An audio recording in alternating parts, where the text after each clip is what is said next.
வைத்தியம்,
தவத்தை நிறைவு செய்து கொள்வோம். தவ ஆற்றல் உடல் முழுவதும் பரவட்டும். உடலும் உள்ளமும் தூய்மையும் மேன்மையும் அடையட்டும்.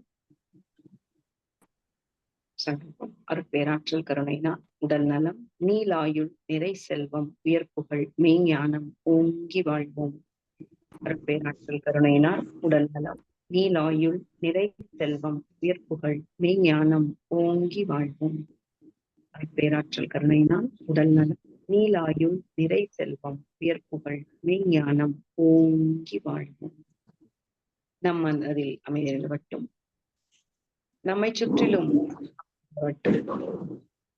இந்த உலகம் முழுவதும் நிலவட்டும். அமைதி அமைதி.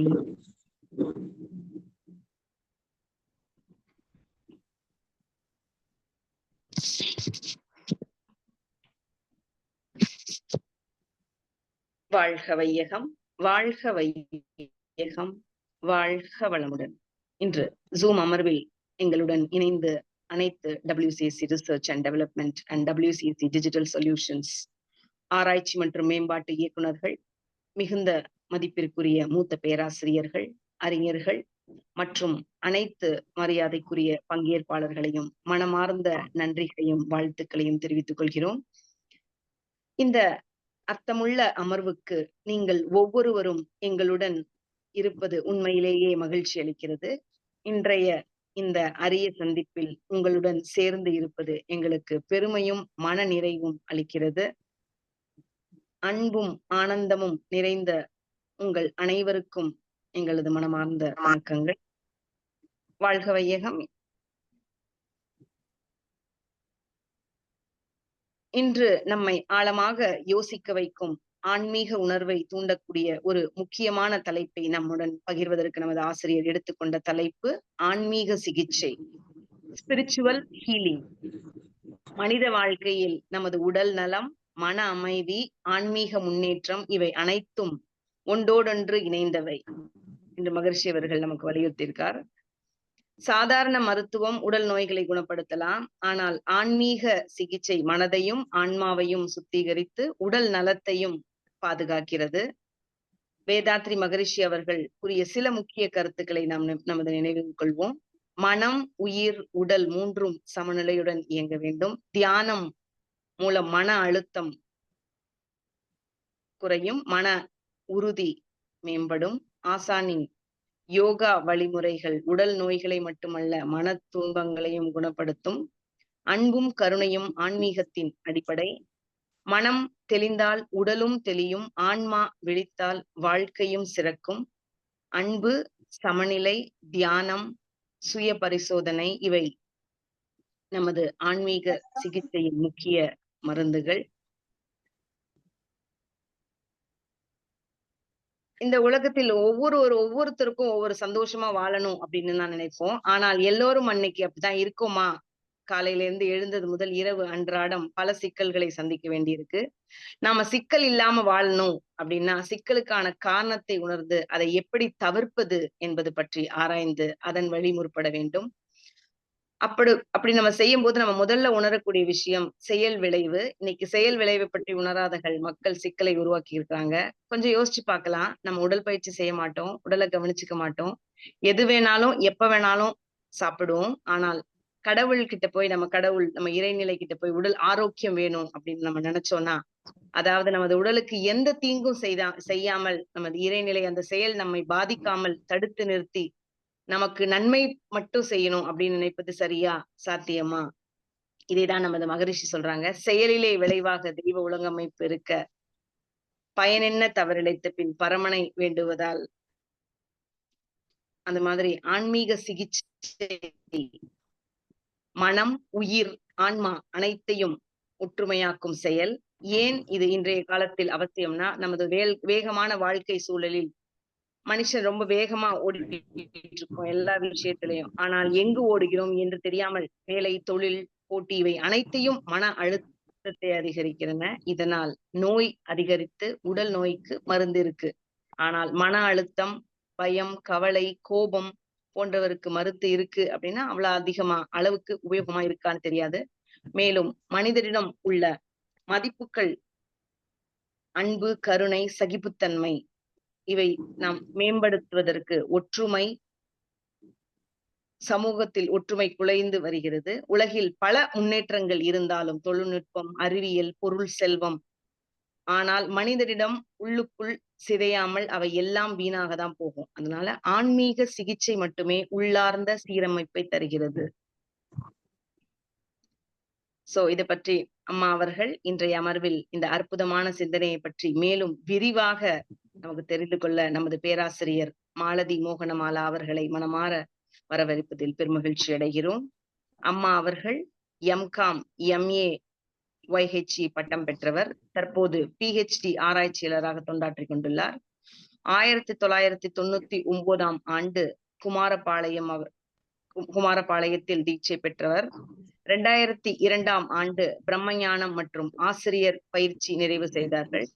2006ஆம் ஆண்டு துணை பேராசிரியராக பணியாற்றி தொடங்கியவர். 2008ஆம் ஆண்டு முதல் இன்று வரை குமாரபாளையம் அறிவு திருக்கோயிலில் திட்ட அலுவலராக சேவை செய்து வருகிறார். கடந்த 22 ஆண்டுகளாக பயிற்சி மற்றும் பல தொண்டுகள் புரிந்து கொண்டுள்ளார். 2002ஆம் ஆண்டு மகரிஷியின் முன்னிலையில் பிரம்மஞான பயிற்சி நிறைவில் அனுபவ உரையாற்றி பெருமை கொண்டவர். மகரிஷி அவர்களுடைய அருட்பார்வையும் ஆசியும் பெற்றவர். அதுவே இன்று வரை அவர் மனவளக்கலைக்கு முழு நேர சேவை செய்யும் சக்தியாக உள்ளது அப்படின்னு சொல்லலாம். 25 ஆண்டுகளுக்கு மேற்பட்ட அனுபவமும் 20 ஆண்டுகள் சேவையும் புரிந்து வருகிறார். ஆழியாரில் காலை மற்றும் மாலை சொற்பொழிவுகள், மலேசியா சங்கத்தில் 3 முறை சொற்பொழிவுகள், சேலம் மற்றும் சென்னை மண்டல நிகழ்வுகளில் சிறப்புரைகள், இலங்கையில் 4 முறை சொற்பொழிவுகள் என பல்வேறு இடங்களில் தனது பங்களிப்பை வழங்கியுள்ளார்.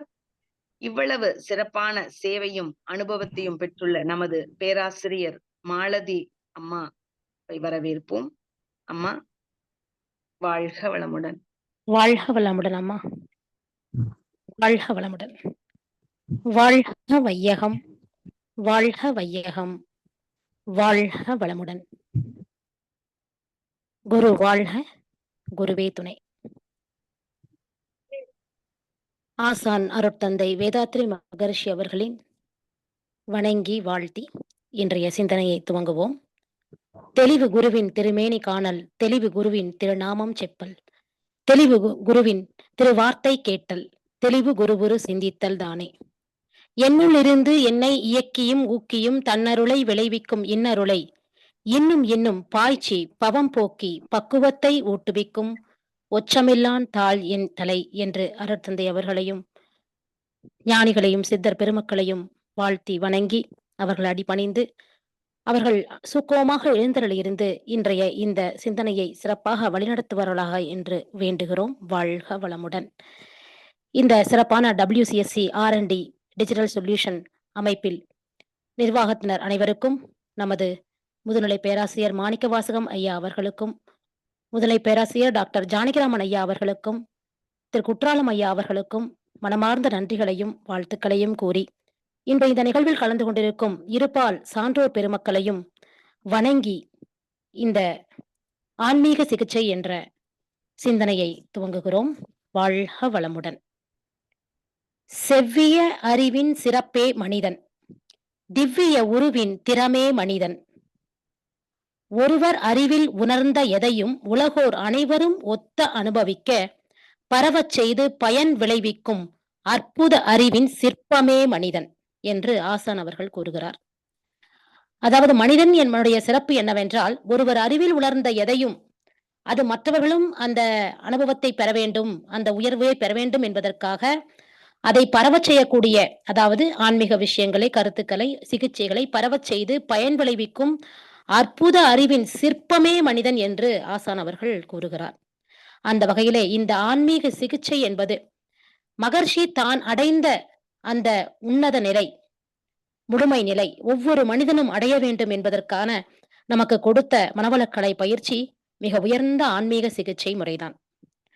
முதலில் ஆன்மீகம் என்றால் என்ன, ஆன்மீக வாழ்வு என்றால் என்ன?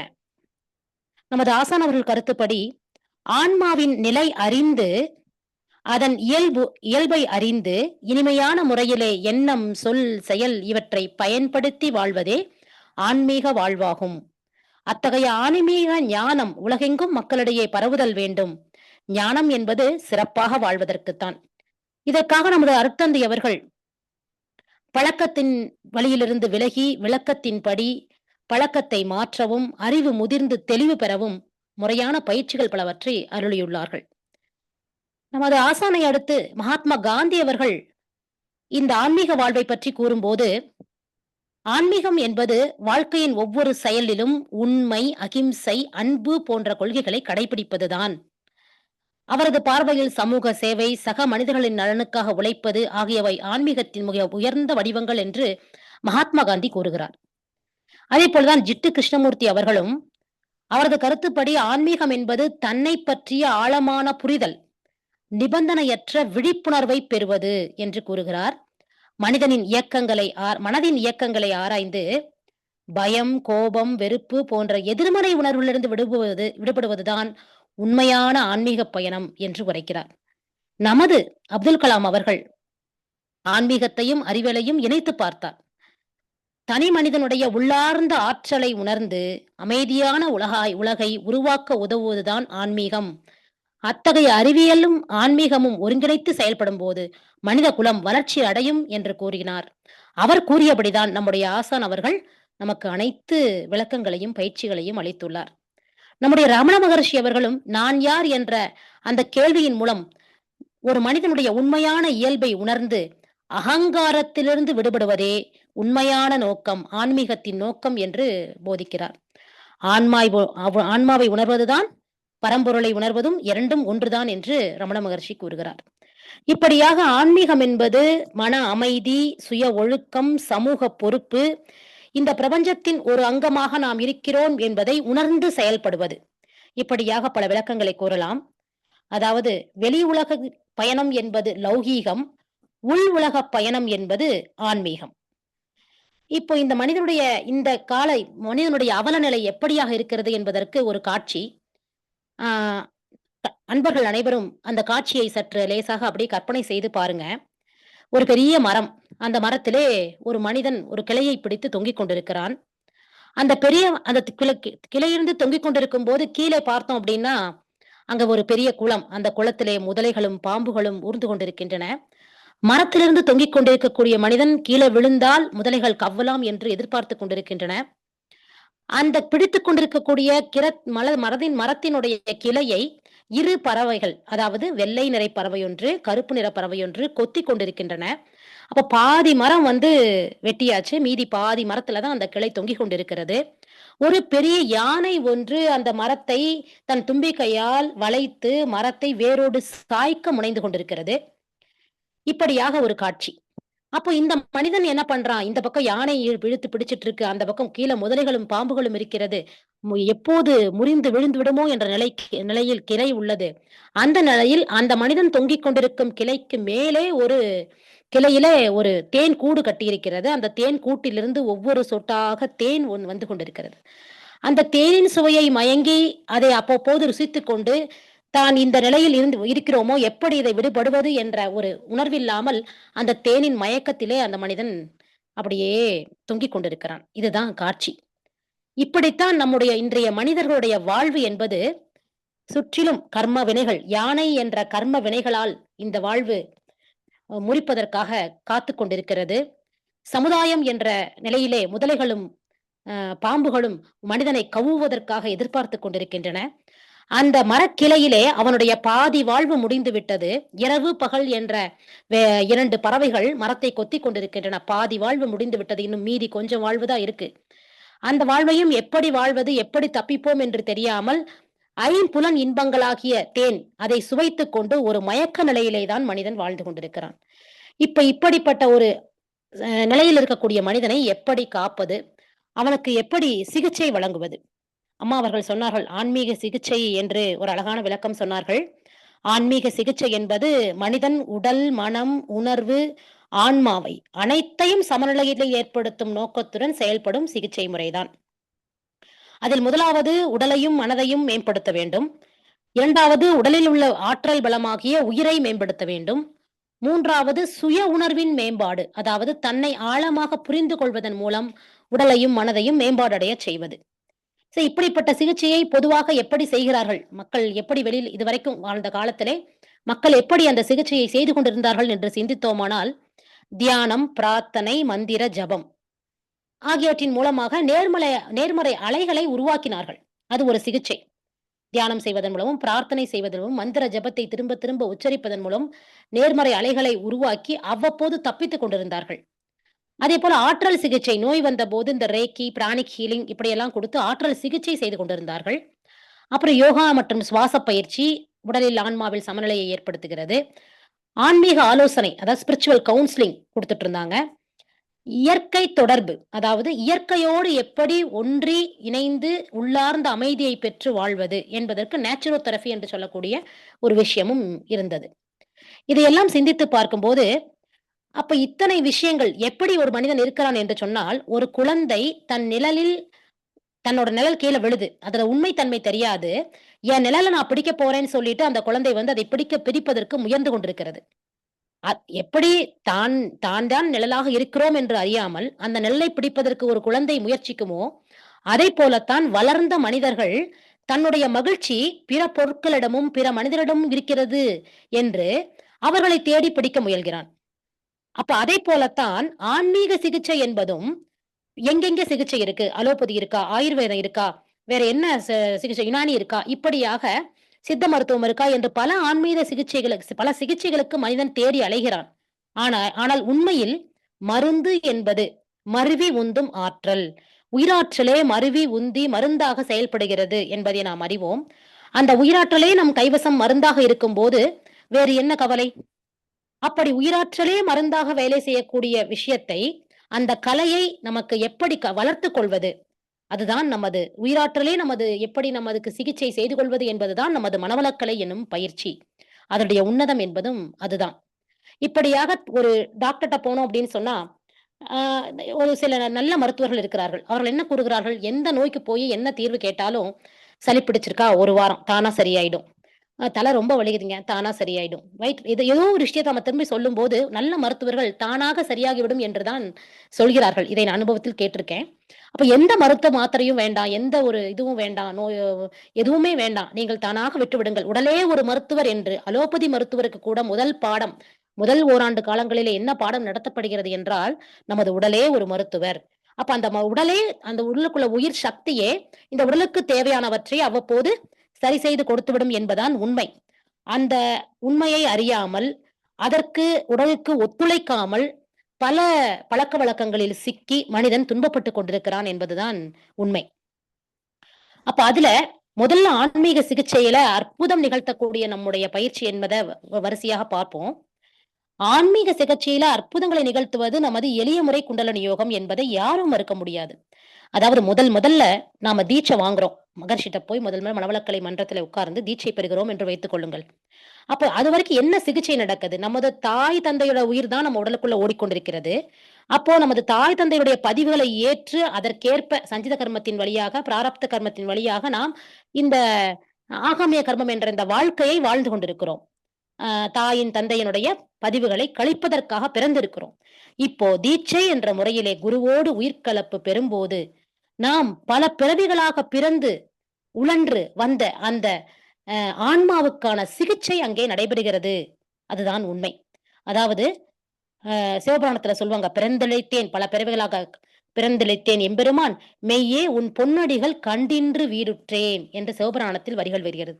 அதைப்போல பல பிறவிகளாக பிறந்து பிறந்து இழைத்த நாம், குருவினுடைய உயிர்க்கலப்பு பெற்று, அந்த நிலையில் அப்படி உயிரை உணரும்போது, உயிராகவே நின்று துரியத்தில் நின்று தவம் இயற்றும்போது, பின் துரியாதீதத்தில் உயிரின் மூலமாக இறைநிலையையும் உணரும்போது, மெய்யே உன் பொன்னடிகள் கண்டின்று வீடுற்றேன் என்ற நிலையை ஒவ்வொரு உயிரும், ஒவ்வொரு ஆன்மாவும் அந்த பயிற்சியில் முயற்சி செய்தால் கண்டிப்பாக அடைந்தே தீரும் என்பது உண்மை.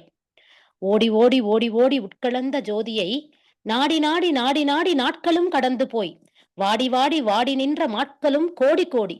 அப்ப கோடி கோடி எண்ணிறைந்த கோடி மக்கள் தாங்கள் எப்படி வாழ்வது, எப்படி இறைநிலையை உணர்வது என்று தெரியாமல் வாடிக்கொண்டிருக்கிறார்கள். அப்ப பல பிறவிகளாய் வாடி நின்ற மக்களை குண்டலினி தீட்சை மூலம் உயிர் உணர்வு பெறச் செய்து, உயிர் கலப்பு பெற்று நின்று, இவ்வான்மா தன் பதிவுகளிலிருந்து விடுபட்டு இறைநிலை உணர்வதற்காக வந்த சிறந்த வாய்ப்பை தரும் உன்னத ஆன்மீக சிகிச்சை முறைதான் நமது ஆக்கினை தீட்சை முறை என்பதை நாம் ஆழமாக உணர்ந்து கொள்ள வேண்டும். அப்ப அதுல சாந்தி யோகம் அந்த காலத்துல இல்லாததுனால பல்வேறு பிரச்சனைகள் வந்தது. அப்ப மகர்ஷி சொன்னாங்க, "தவக்கனல் உடல் பலத்தை மீறும்போது அதை தனித்திடவும் வழியுண்டு. எதை அறியாமல் சிவயோகத்தை பயின்று சித்தி பெறா முன்னம் கடல் மிகுந்து சிவநிலையை அடைந்தார் முன்னோளில் பல்லோர்." அப்ப அந்த பயம் சற்று இப்போதும் இல்லை. நவநாகரிகத்திற்கேற்றபடி மார்க்கம் ஈது அப்படின்னு மகரிஷி சொல்லுவாங்க.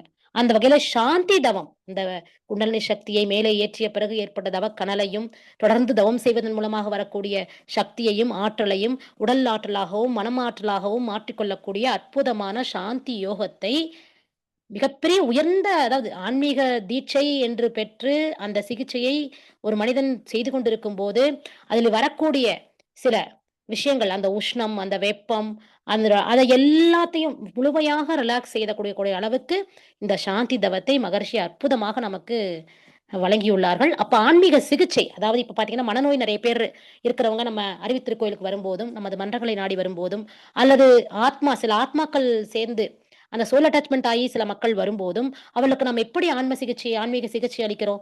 முதல்ல அவங்களுக்கு சாந்தி குடுக்குறோம். அவர்கள் நல்லாக சாந்தி குடுத்து, அவர்கள் மனநிலையை சமநிலைப்படுத்தி போது, அந்த மன இறுக்கங்களிலிருந்து அவர்கள் விலகுகிறார்கள். வேறு ஆன்ம தொடர்புகளிலிருந்து அவர்கள் விலகுகிறார்கள். அப்ப அந்த சாந்தி தவம் என்பது எவ்வளவு உயர்ந்த ஒரு ஆன்மீக சிகிச்சையாக இருக்கிறது என்பதை யாராலும் மறுக்க முடியாது. அப்ப மனிதன் அடைய வேண்டிய பேறு, மனிதன் எந்த நிலையை நோக்கி தன்னுடைய வாழ்வை நடத்திக் கொண்டிருக்கிறான்? முழுமையை நோக்கிய பயணம். அப்ப அத்தகைய முழுமையை நோக்கிய பயணத்தில் முழுமை பேறு அடைய வேண்டும் என்பதுதான் மனிதனுடைய வாழ்வின் நோக்கம் என்று அருட்தந்தை அவர்களும் நமக்கு உணர்த்தி விட்டார்கள். அப்ப அந்த முழுமை பேறு என்பது என்ன அப்படின்னா, ஒரு தன் நிறைவு நிலை. அதாவது என்ற ஒரு வேண்டாமை வேண்டுதல் அந்த ஒரு முழுமையான ஒரு தன் நிறைவு நிலை தான் முழுமை பேறு நிலை.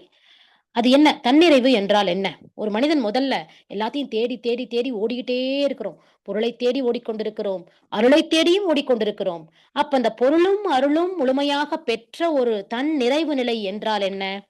குருவின் உதவியோடு தன்னை அறிந்து, தன்னில் உள்ள இறைநிலையை உணர்ந்து, சற்றும் தளராத இறை நம்பிக்கை கொண்டு, தனக்கு இறைவனால் வழங்கப்பட்ட இந்த வாழ்வை மனதார முழுமையாக ஏற்றுக்கொண்டு, தான் செய்யும் செயலெல்லாம் நான் தான் செய்கிறேன் என்று இல்லாமல், தன் செயல் என்று தவிப்பது நின்று, எல்லாம் நின் செயல் என்று நம்மை இறையிடமும், குருவிடமும் சமர்ப்பித்து வாழும் உன்னத நிறைவு நிலைதான் தன் நிறைவு நிலை. அத்தகைய தன் நிறைவு நிலையை ஒவ்வொரு மனிதனும் அடைய வேண்டும். அதற்கான ஆன்மீக சிகிச்சை தான் நமது மனவளக்கலையில் வழங்கப்பட்டுக் கொண்டிருக்கிறது.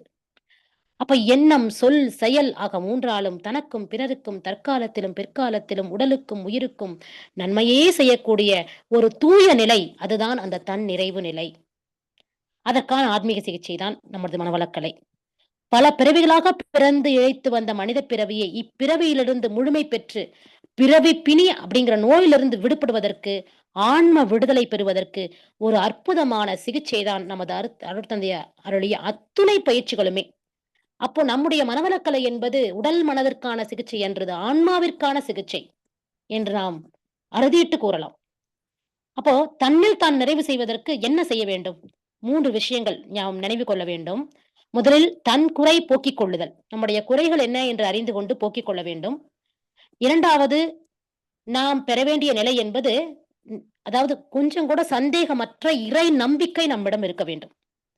3வது தனித்து தவமாற்ற பழகுதல். இது 3மே ஒரு மிக சிறந்த ஆன்மீக சிகிச்சைகள். மகரிஷி குடுத்தது தான் எல்லாமே. அப்ப தன் குறை போக்கிக் கொள்ளுதல் என்பது அகத்தாய்வு. தன்னை அறிய வேண்டும், தன் குறை உணர வேண்டும், திருத்தம் பெற வழிவகுக்க வேண்டும், வகுத்த வழியை வாழ்ந்து காட்டுதல். அதுதான் அகத்தாய்வு பயிற்சி ஆசான் அவர்கள் நமக்கு கொடுத்திருக்கிறார். அதை முறையாகச் செய்ய வேண்டும். அப்ப தன் குறைகளை போக்கிக் கொள்வது போது மட்டுமல்லாமல், அடுத்து வரக்கூடிய எதிர்கால சிக்கல்களை சமாளிப்பதற்கு முதலில் ஒரு தெளிவு வேண்டும். அதற்கு சற்றும் தளராத இறை நம்பிக்கை வேண்டும். அப்ப ஏன் இறை நம்பிக்கை இப்ப மனுஷங்ககிட்ட எப்படி இருக்கு நம்ம மனிதர்கள்கிட்ட அப்படின்னா, அதுக்கு ஒரு சின்ன உதாரணம் சொல்லலாம். ஒரு கதை சொல்லலாம். ஒரு அன்பர் இருந்தார். அவருக்கு ஒரு நண்பரிடம் பகிர்ந்து கொண்டார். இந்த மாரி நான் ஒரு விஷயத்த சாதிக்கணும்னு நெனைக்கிறேன். ஒரு லட்சியம் இருக்கு. அத அடையணும். அதற்கு எந்த தெய்வத்திடம் வணங்கி எப்படியெல்லாம் நம்ம விரதம் இருந்து நாம வேண்டுனா அந்த காரியம் நடக்கும் அப்படின்னு நண்பர்கிட்ட கேட்கும்போது, அவர் சொல்றாரு, "கிருஷ்ணர்ட்ட வேண்டு. கிருஷ்ணரிடம் வைத்து நீ வந்து அவனுக்கு ஆராதனைகள் எல்லாம் செய்து, கிருஷ்ண கீதைகளை எல்லாம் படித்து, கிருஷ்ணருக்கு சமர்ப்பித்து நீ வந்து அந்த உன்னுடைய வேண்டுதலை வை. கிருஷ்ணர் கண்டிப்பாக அதை நிறைவேற்றுவார்" என்று ஒரு நண்பர் சொன்னார். சரி அவர் கிருஷ்ணர் படத்த வச்சுட்டாரு. கிருஷ்ணருக்கு எல்லாம் படையெல்லாம் வச்சாச்சு. தினமும் கிருஷ்ணர் பாராயணம் எல்லாம் செய்து கொண்டிருக்கிறார். இப்படியாக ஒரு 3 மாதங்கள் கழிந்து விட்டது. எந்த ஒரு முன்னேற்றமும் அவர் நினைத்தது நடக்கவில்லை. அப்ப இன்னொரு அன்பர் அவங்க வீட்டுக்கு வரார். அப்ப அவர் பார்த்துட்டு, "என்ன பண்ணிட்டு இருக்கீங்க?" இந்த மாரி கிருஷ்ணருக்கு தான் நானு எல்லாம் செய்துட்டு இருக்கேன் அப்படின்னு. அப்ப "நீ கிருஷ்ணரை வணங்குவதை விட நீ முருகனை வணங்கு. முருகன் உனக்கு எல்லாவற்றையும் கொடுப்பார். அவன் அருள் தரும் தெய்வம். அதனால முதல்ல நீ முருகனை வணங்கு. உனக்கு நினைத்தது உடனே நடக்கும்." அப்படின்னு சொல்லி அவருடைய அந்த இன்னொரு நண்பர் ஆலோசனை கூறுகிறார். உடனே இவர் என்ன பண்றாரு, இந்த கிருஷ்ணர் முருகர் படத்தை கொண்டு வந்து, கிருஷ்ணர் படத்துக்கு பக்கத்துல வச்சுட்டு, அ முருகருக்கு எல்லாம் ஆராதனைகள், அவருக்கு அபிஷேகங்கள் எல்லாம் செய்து கொண்டிருக்கிறார். அப்ப கிருஷ்ணர் பக்கத்திலேயே அந்த படம் பக்கத்திலேயே இருக்கு. அவருடைய சிலை பக்கத்திலேயே இருக்கு. அது 2, 3 நாள், 4, 5 நாள் நடந்து கொண்டே இருக்கிறது. அப்ப திடீர்னு அவருக்கு ஒரு சந்தேகம் வருது. எங்க இங்க நாம செய்யக்கூடிய ஆராதனைகள், இங்கே படைக்கக்கூடிய படையல்கள் எல்லாமே இந்த கிருஷ்ணன் தான் கல்லான் ஆயிற்றே! அவன் வந்து இது எடுத்துக்கொள்வானோ? முருகருக்கு கொடுக்காமல் கிருஷ்ணர் இந்த பலகாரங்களை எல்லாம் எடுத்துக்கொள்வாரோ? என்ற ஒரு சந்தேகம் அவருக்கு ஏற்படும்போது, சரி இந்த கிருஷ்ணர் சிலையை தூக்கி அந்த பக்கம் வச்சிடலாம். அப்பதான் முருகனுக்கு முழுமையாக இந்த சமர்ப்பணம் போய் சேரும் அப்படின்னு சொல்லிட்டு, கிருஷ்ணரை தூக்கி அந்த பக்கம் நகர்த்தி வைக்கும்போது, அந்த இடத்துல கிருஷ்ணர் காட்சி கொடுத்துட்டார். "உனக்கு என்ன வரம் வேண்டும் கேள்." அப்படின்னு கேட்கிறார். அப்போ அந்த மனிதனுக்கு ஆச்சரியம். "என்னடா சாமி, நீங்க இப்போ நான் முன்ன இத்தனை வருடங்களாக உங்களாக உனக்கு பூஜை செய்தேனே, அப்போதெல்லாம் காட்சி அளிக்காமல், நீ வேண்டாம் என்று உன்னை நகர்த்தி வைக்கும்போது நீ வந்துவிட்டாயே எப்படி?" என்று கேட்கும்போது, "இதுவரை நீ என்னை முழுமையாக நம்பவில்லை. நான் இருக்கிறேன், நான் உதவுவேன் என்ற ஆழ்ந்த நம்பிக்கை உன்னிடம் இல்லை. அப்ப எப்ப நான் வந்து இத திருடி சாப்பிட்டுருவனோ அப்படின்னு நினைச்சு, நான் இருக்கிறேன்னு நினைச்சு நீ நவுத்தி வைக்கும்போது, நான் இருக்கிறேன் என்ற நம்பிக்கை உனக்கு வந்துவிட்டது. அதனால உனக்கு காட்சியளித்தேன்னு" சொன்னாராம். அது மாரி இன்னைக்கு இருக்கக்கூடிய மக்களுக்கு பக்தி நிலையிலே இப்படியாக நம்பிக்கைகள் தான் இருந்து கொண்டிருக்கிறது. ஆனா, உண்மையான இறை நம்பிக்கை என்பது இஸ்லாத்திலே முகமது நபியிடம் இருந்தது. முகமது நபி எப்படிப்பட்ட இறை நம்பிக்கை கொண்டிருந்தார் என்றால், ஒரு சமயம் அவர் கப்பலில் பயணம் செய்கிறார் தன்னுடைய குழுவினருடன். அப்போ கப்பல் நடுக்கடலுக்கு சென்று விட்டது. அங்கே திடீரென்று ஒரு புயல் காற்று வீசுகிறது. சூறாவளி காற்று வீசுகிறது. அப்ப கப்பல் அந்த பக்கமா, இந்த பக்கமா ஆடுது. அப்போ இவர் பாட்டுக்கு அப்படியே அமைதியா உட்கார்ந்து தியான நிலையில இருக்கிறார். எல்லோரும் ஐயோ! முறையோன்னு கத்திட்டு இருக்காங்க. ரொம்ப என்னடா உயிர் ஆபத்தாயிற்றுமோ! கப்பல் கவிழ்ந்துடுமோ என்ற நிலையில் மக்கள் அலறிக் கொண்டிருக்கிறார்கள். அப்ப இவர் பாட்டு பக்கத்துல இருக்கிற ஒரு பிளேட்ல ஒரு ஆப்பிள் இருந்துச்சு. அதை எடுத்து கட் பண்ணி அமைதியாக, அழகாக சாப்பிட்டுக் கொண்டிருந்தார். அவங்க மனைவி பார்த்தாங்க. "என்னய்யா இந்த மாரி கொஞ்ச நேரத்துல இன்னும் கப்பல் கவிழ்ந்துருமோன்னு பயத்துல எல்லாம் அலறிட்டு இருக்கிறோம். இப்ப போய் நீங்க அமைதியா ஆப்பிள் சாப்பிட்டுட்டு இருக்கீங்களே! அப்படி உங்களுக்கு கொஞ்சம் கூட பயம் இல்லையா?" அப்படின்னு கேட்கும்போது, அப்ப அந்த முகமது நபி என்ன பண்ணாரு அப்படின்னா, அந்த கத்திய எடுத்து ஆப்பிள் பண்ண அந்த கட் பண்ண அந்த கத்திய எடுத்து தன் மனைவியுடைய கண்ணுக்கு அருகிலே, மிக அருகிலே கொண்டு சென்று குத்துவதைப் போல அ வ மிக அருகிலே கொண்டு சென்றார். அப்ப எந்த நேரத்துல என்ன விளையாடணும்னு உங்களுக்கு தெரியாதா? இந்த நேரத்துல என்ன விளையாட்டு என்று சொல்லி கத்தியை தட்டி விட்டுட்டார் அவங்களுடைய வாழ்க்கை துணை. அப்ப கேட்கிறார், "ஏன் இந்த கத்தி உன் கண்ணுக்கு அருகில் மிக கூர்மையாக கொண்டு வந்தபோது கூட உனக்கு ஏன் பயமில்லை?" என்று ஆ ப அ முகமது நபி தன் மனைவியை கேட்கும்போது, அம்மா அவங்க சொல்றாங்க, "நீங்கள் யார்? என்னுடைய அன்புக்குரிய கணவர். கண்டிப்பா இந்த கத்தியால என்ன கொத்த மாட்டீங்கன்னு எனக்கு நம்பிக்கை இருக்கு. அதனால எனக்கு கொஞ்சம் கூட பயம் வரல." அப்படின்னு அம்மா சொல்றாங்க. அப்ப அதே போல தான் எனக்கு எல்லாம் வல்ல இறைநிலை மேல் முழு நம்பிக்கை இருக்கிறது. அவன் நம்முடன் விளையாடுகிறான். இந்த புயல் காற்று அடித்துக் கொண்டிருக்கு. இன்னும் சிறிது நேரத்தில் இதெல்லாம் விலகிவிடும். நாம் அ இறைவன் நமக்கு சரியாக வழிநடத்துவார் என்று முகமது நபி விளக்கம் அளிக்கிறார். அப்ப அப்படிப்பட்ட அந்த ஒரு புயல் சூறாவளி வரும்போதும், அ அந்த இறை நம்பிக்கை வேண்டும் இல்லையா? அத்தகைய இறை நம்பிக்கை இருக்கும்போது தான், அந்த இறை நம்பிக்கை என்பது இறைநிலை எல்லாவற்றையும் மிக சரியாக நடத்தும். இந்த பிறப்பு, இந்த வாழ்வு, இறைவனால் வழங்கப்பட்ட இந்த வாழ்வு, அதாவது இவ்ளோ பெரிய பிரபஞ்சத்தை இறைநிலை படைத்தது. அதிலே நமது சூரியன் இருந்தது. சூரியனிலிருந்து பூமி தோன்றி, கோள்கள் எல்லாம் உருண்டும் கொண்டிருக்கின்றன சூரியனை சுற்றி. அப்ப அதிலே 5 பஞ்சபூதங்களும் புனிதமான விகிதாச்சாரத்து அடிப்படையிலே இந்த பஞ்சபூதங்கள் இணைந்ததால் இங்கே உயிர்கள் பூமியில் தோன்றின. அப்ப ஓரறிவிலிருந்து 6 அறிவு வரை இவ்வளவு சிறப்பாக இறை திட்டம் எவ்வளவு சீரிய முறையிலே நெறியுடன் மிக துல்லியமாக அத்தகைய பேரறிவு, பேராற்றலோடு வற்றாயிருப்பு காலம் என்ற அந்த தன்மைகளோடு இறைநிலை மிக மிக மிக சரியாக ஒவ்வொரு கணத்தையும் நடத்திக் கொண்டிருக்கிறது. அதான் உண்மை. ஏன்னா, இப்போ இந்த சூரியன் சரியா உதிக்குது, மறுபடியும் சூரியனுக்கு மறைவு உண்டு. அப்ப பூமி சரியா சுத்திக் கொண்டிருக்கிறது. சரியாக சூரியனை சுற்றி வந்து கொண்டிருக்கிறது. பிரபஞ்ச இயக்கங்கள் மிக சிறப்பாக இயங்கிக் கொண்டிருக்கின்றன. அப்ப அந்த சீர் இயக்கம், அத்தகைய இயக்கத்தை நடத்திக் கொண்டிருக்கக்கூடிய இறை நிலையின் மேல், பிரபஞ்சத்தின் இயக்கத்தின் மேல் ஒரு மனிதனுக்கு நம்பிக்கை வேண்டும். அந்த நம்பிக்கை இருந்தால் நமக்கு எந்த துன்பமும் இல்லை என்பதுதான் உண்மை. அந்த வகையில 3வதாக தனித்து தவமாற்ற பழகுதல். தவம் அப்படின்னு சொன்னாவே நம்ம என்ன பண்ணோம்? கண்ண மூடி கைய கோத்து உட்கார்ந்து கூட்டு தவத்துல உட்கார்ந்து தியானம் பண்ணி பழகியிருக்கோம். எல்லாரும் தவம் பண்றாங்க, நாமளும் தவம் பண்ணுவோம் அப்படின்னு தவம் பண்றோம். அப்ப அந்த தவத்திலே நாம் இன்னும் தனித்து தனித்து தவமாற்ற பழகும்போது தான் இந்த ஆன்மா உள்ளுக்குள் இருக்கும் ஆன்மா, ஜீவான்மா அந்த பரமான்மாவை உணர்ந்து, இந்த உயிர் அந்த இறை உணர்வை பெற்று, அந்த தூய நிலையில் ஓடு இணைந்து இணைந்து அதோடு அந்த அந்த சொல்லுவாங்க இல்லையா? அதாவது அ யோ அந்த துரியாயுத பாடல்ல வரும். அந்த வகையிலே தோய்ந்து தோய்ந்து தவமியற்றும் போதுதான் மனிதன் முழுமை பெற முடியும் என்பது உண்மை. அப்ப அந்த வகையிலே இப்ப இந்த இறை ஞானத்தை, பிரம்ம ஞானத்தை நாம் பெற்றுக்கொண்டோம். மகர்ஷிட்ட போய் ஆழியார்ல நான் பிரம்ம ஞானம் பெற்றுக்கொண்டேன் என்று நாம் சொல்கிறோம். அந்த பிரம்ம ஞானத்தை நாம் உணர்ந்து விட்டோமா? அப்ப அந்த இன்னும் உணரல. முழுமையாக அந்த பிரம்ம ஞானத்தை பெற்ற ஒரு காதுல தான் இறை தத்துவங்களை கேட்டுக்கொண்டே இருக்கிறோமே தவிர, தத்துவங்களை பேசுகிறோம். ஆனால் புரிந்து கொள்கிறோம். அந்த தத்துவங்களாக நாம் மாற வேண்டும்.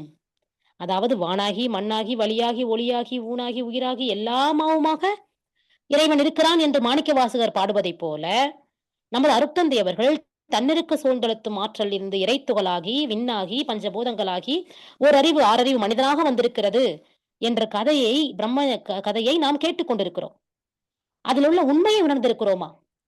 அப்போ நாம என்ன பிரம்ம ஞானத்துல என்ன கற்றுக் கொடுக்கிறார்கள்? இறைநிலையே நானாக வந்துள்ளது. இந்த பிரபஞ்ச இயக்கமாக எல்லாமாகவும் இருப்பது எல்லாம் வல்ல இறைநிலையே. அதே நானாக வந்துள்ளது. எல்லா இயக்கமாகவும் இருப்பதும் இறைநிலைதான் என்ற அந்த பிரம்ம ஞானத்தை முழுமையாக உணர வேண்டும். நாம் எப்படி இருக்கிறோம் என்றால், தேவைக்காக இறைவனை தேடுகிறோம். இறைவனை நம்ம என்ன வேணுமோ கேட்டா குடுப்பாரு அப்படிங்கிற மாரி தேவைக்காக பக்தி மார்க்கம் போல தேவைக்காக இறைவனை தேடிக் கொண்டிருக்கிறோம். தேவைக்காக இறைவனை தேடாமல், தேவையே நீதான். இறைவா நீதான் எனக்கு தேவை. எனக்கு வேற எதுவுமே தேவையில்ல. தேவையே நீதான் என்று நாம் இருக்கும்போது, அத்தகைய இதயம் இறைவன் சந்நிதியாகும். அத்தகைய அவனுடைய வாழ்க்கு இறைவாக்காகும் என்று அகத்தியர் கூறுகிறார்.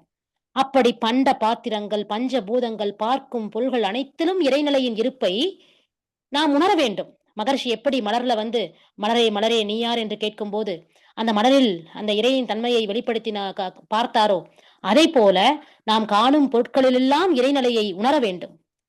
அதுதான் நாம் இப்பிறவியில் அடைய வேண்டிய பிறவிப் பயன்.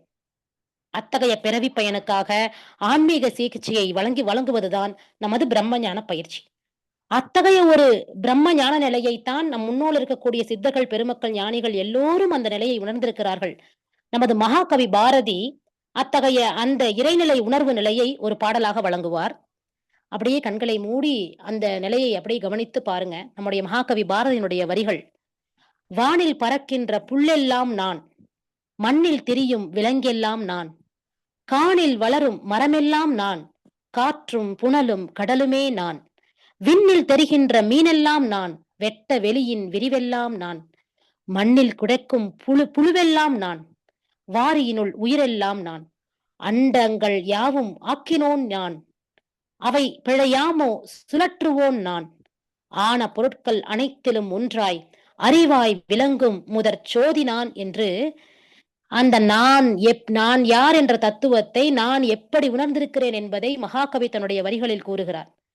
அப்படிப்பட்ட உணர்வுதான் அவரை மகாகவியாக, சரித்திர நாயகனாக இன்றும் வாழ வைத்துக் கொண்டிருக்கிறது. அவர் அந்த உணர்வு நிலையிலே மரணமில்லா பெருவாழ்வு நிலையை கொடுத்தது அந்த உணர்வு நிலைதான். அப்ப அந்த நான் யார் என்ற ஆத்ம விசாரணை ஆன்மீக சிகிச்சையாக குருமார்களால் சீடர்களுக்கு வழங்கப்பட்டு வந்திருக்கிறது. ரமணர் வழங்குவதும், நமது ஆசான் அருள்தந்தை வழங்குவதும், இவ்வுலகில் உள்ள அனைத்து குருமார்களும் இவ்வுலக மக்களுக்கு உணர்த்த விரும்பும் உயர்ந்த ஆன்மீக சிகிச்சை என்பது நான் யார் என்ற தத்துவத்தை அறிந்து உணர்தல்தான். அதை அறிந்து கொண்டு விட்டால் அதன் பலனாக இந்த பிரபஞ்சமே ஆரோக்கியம் பெற்றுவிடும். அப்ப அமைதி வந்துரும். அப்ப தனி மனித அமைதி வந்துரும், குடும்ப அமைதி வந்துரும், சமுதாய அமைதி வந்துரும், மகர்ஷி லட்சியமாக உலக அமைதியும் வந்துவிடும். அப்ப அத்தகைய ஒரு உயர்ந்த ஆத்ம விசாரணையான நான் யார் என்ற வினாவிற்கு விடை நாம் உணர்வாக பெற்றுவிட்டோல், அதுதான் இந்த ஆன்மாவிற்கு நாம் வழங்கக்கூடிய மிக உயர்ந்த ஆன்மீக சிகிச்சை என்று கூறலாம். நமது ஆசான் அவர்கள் இன்னும் பலவிதமான விஷயங்களை நமக்கு கொடுத்து கொண்டே இருக்கிறார்கள். உடல் சார்ந்த பிரச்சனைகளை உருவாக்குவதும், மனித வாழ்வின் சிக்கல்களை தோற்றுவிப்பதும் மனம் என்ற மாயத்தின் செயல்பாடுகளாகும்.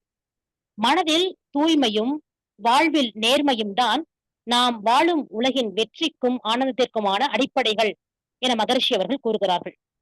அதாவது மனம் ஒரு மிகப்பெரிய இயற்கை சுரங்கம். அதில் எல்லா செல்வங்களும் உள்ளன. முறையாக முயன்று அதை பெற வேண்டும், அவ்வளவுதான்.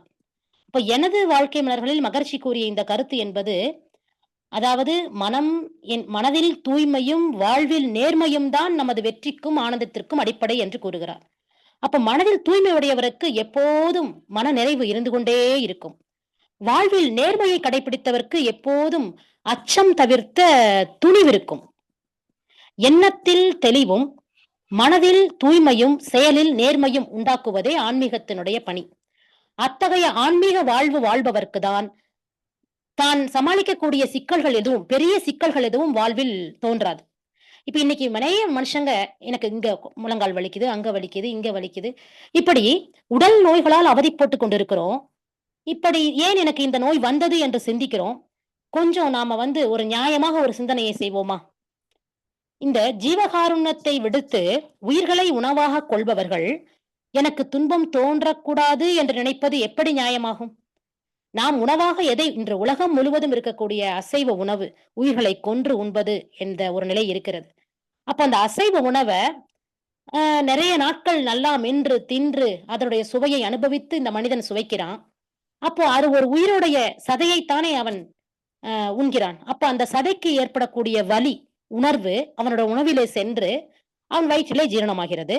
அப்ப அந்த வலியாகிய அந்த உணர்வு அவனுடைய சதையிலும் அவனுடைய தோள்களிலும் ஏற்படுகிறது. அப்ப அந்த வலி எனக்கு வரக்கூடாது அப்படின்னு ஒரு மனிதன் சிந்திப்பது எவ்விதத்தில் நியாயமாகும்? சற்றே நாம் சிந்திக்க வேண்டும் நண்பர்களே. அப்ப ஜீவகாருண்யம் என்பது எந்த மனிதன் கண்டிப்பாக ஒரு சிறந்த ஒரு ஆன்மீக சிகிச்சை என்று அதை சொல்லலாம்.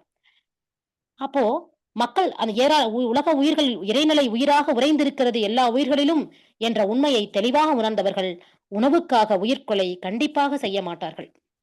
தர்ம தீபிகை என்ற ஒரு நூல், அந்த நூலிலே நாரதர் பேசுவதாக சில வரிகள் உள்ளன. நாரதர் என்ன பேசுறார் அப்படின்னு பார்ப்போம். மோட்சம், சொர்க்கம், உலகம், நரகம் என்னும் நிலைகளில் ஆன்மாக்கள் நிலவி நிற்கின்றன. புத்தர், தேவர், மனிதர், நரகர் என அந்நிலையினர் முறையே மருவியுள்ளனர். அப்ப அத முதல் இருக்கக்கூடிய புத்தரை தவிர புத்தர் மட்டுமே நித்தியமான உத்தம நிலையினர். பின்னவர் எல்லோரும் உடலில் பிழைப்பாடு உடையவர் என்றும் அழியாத பேரின்ப வீட்டை பெறுவதே விழுமிய பேறு. அதாவது மனிதர்கள், தேவர்கள், நரகர்கள் என்று சொல்லக்கூடிய 3 மனிதர்களும் மீண்டும், மீண்டும் பிறவியில் எடுக்கக்கூடிய ஒரு நிலையில் இருக்கிறார்கள். அப்ப அந்த அழியாத பேரின்ப வீட்டை பெறுவதே மனிதன் அடைய வேண்டிய விழுமிய பேறு என்று நாரத முனிவர் பேசுகிறார். அதேபோல இன்னொரு பிருகு முனிவர் ஒரு ஒரு விஷயத்த சொல்றாரு. நிராசை, தெய்வ பக்தி என்னும் 2ம் மோட்ச உலகை அடைவதற்கான 2 சிறகுகள்.